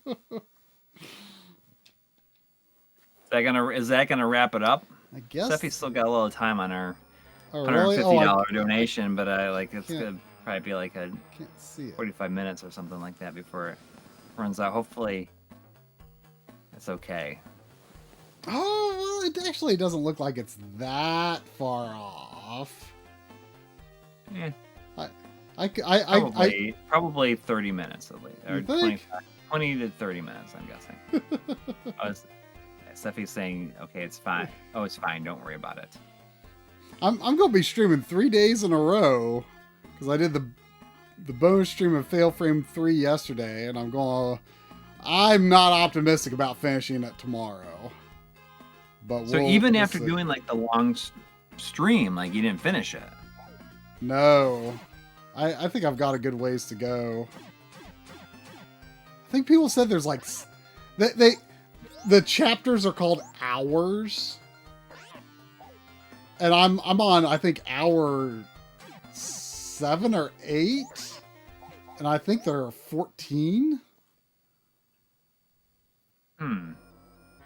So okay, jeez, that sounds like it might be like annoyingly long. Well, it's a little obtuse. I mean, all of the Fatal Frame games have some obtuseness to them. Yeah. But I feel like this one's maybe a little more obtuse. But it's pretty cool what it's trying to do. Like it's like the story is actually pretty ambitious because they're like trying to connect the first 2 games in a way that is pretty interesting, I think. Like they're doing some interesting and ambitious things with like multiple playable characters and stuff like that. But it can definitely be a little more obtuse than the first 2, I think, which already had moments of obtuseness. But in the interest of time, I might allow a little more fact looking. Although, I mean, I definitely did a little bit of that in all of the games, but well, maybe I'll try that Tormented Souls, because if it's only a half hour long, I could probably finish it before Bayonetta. Yeah, give it a go. Yeah. All right. Well, thank you to everybody who donated. Thank you for hanging out for the long haul, and I hope everyone has a great week. Look for the episode the next couple days. And yeah, good luck with life this week, I guess.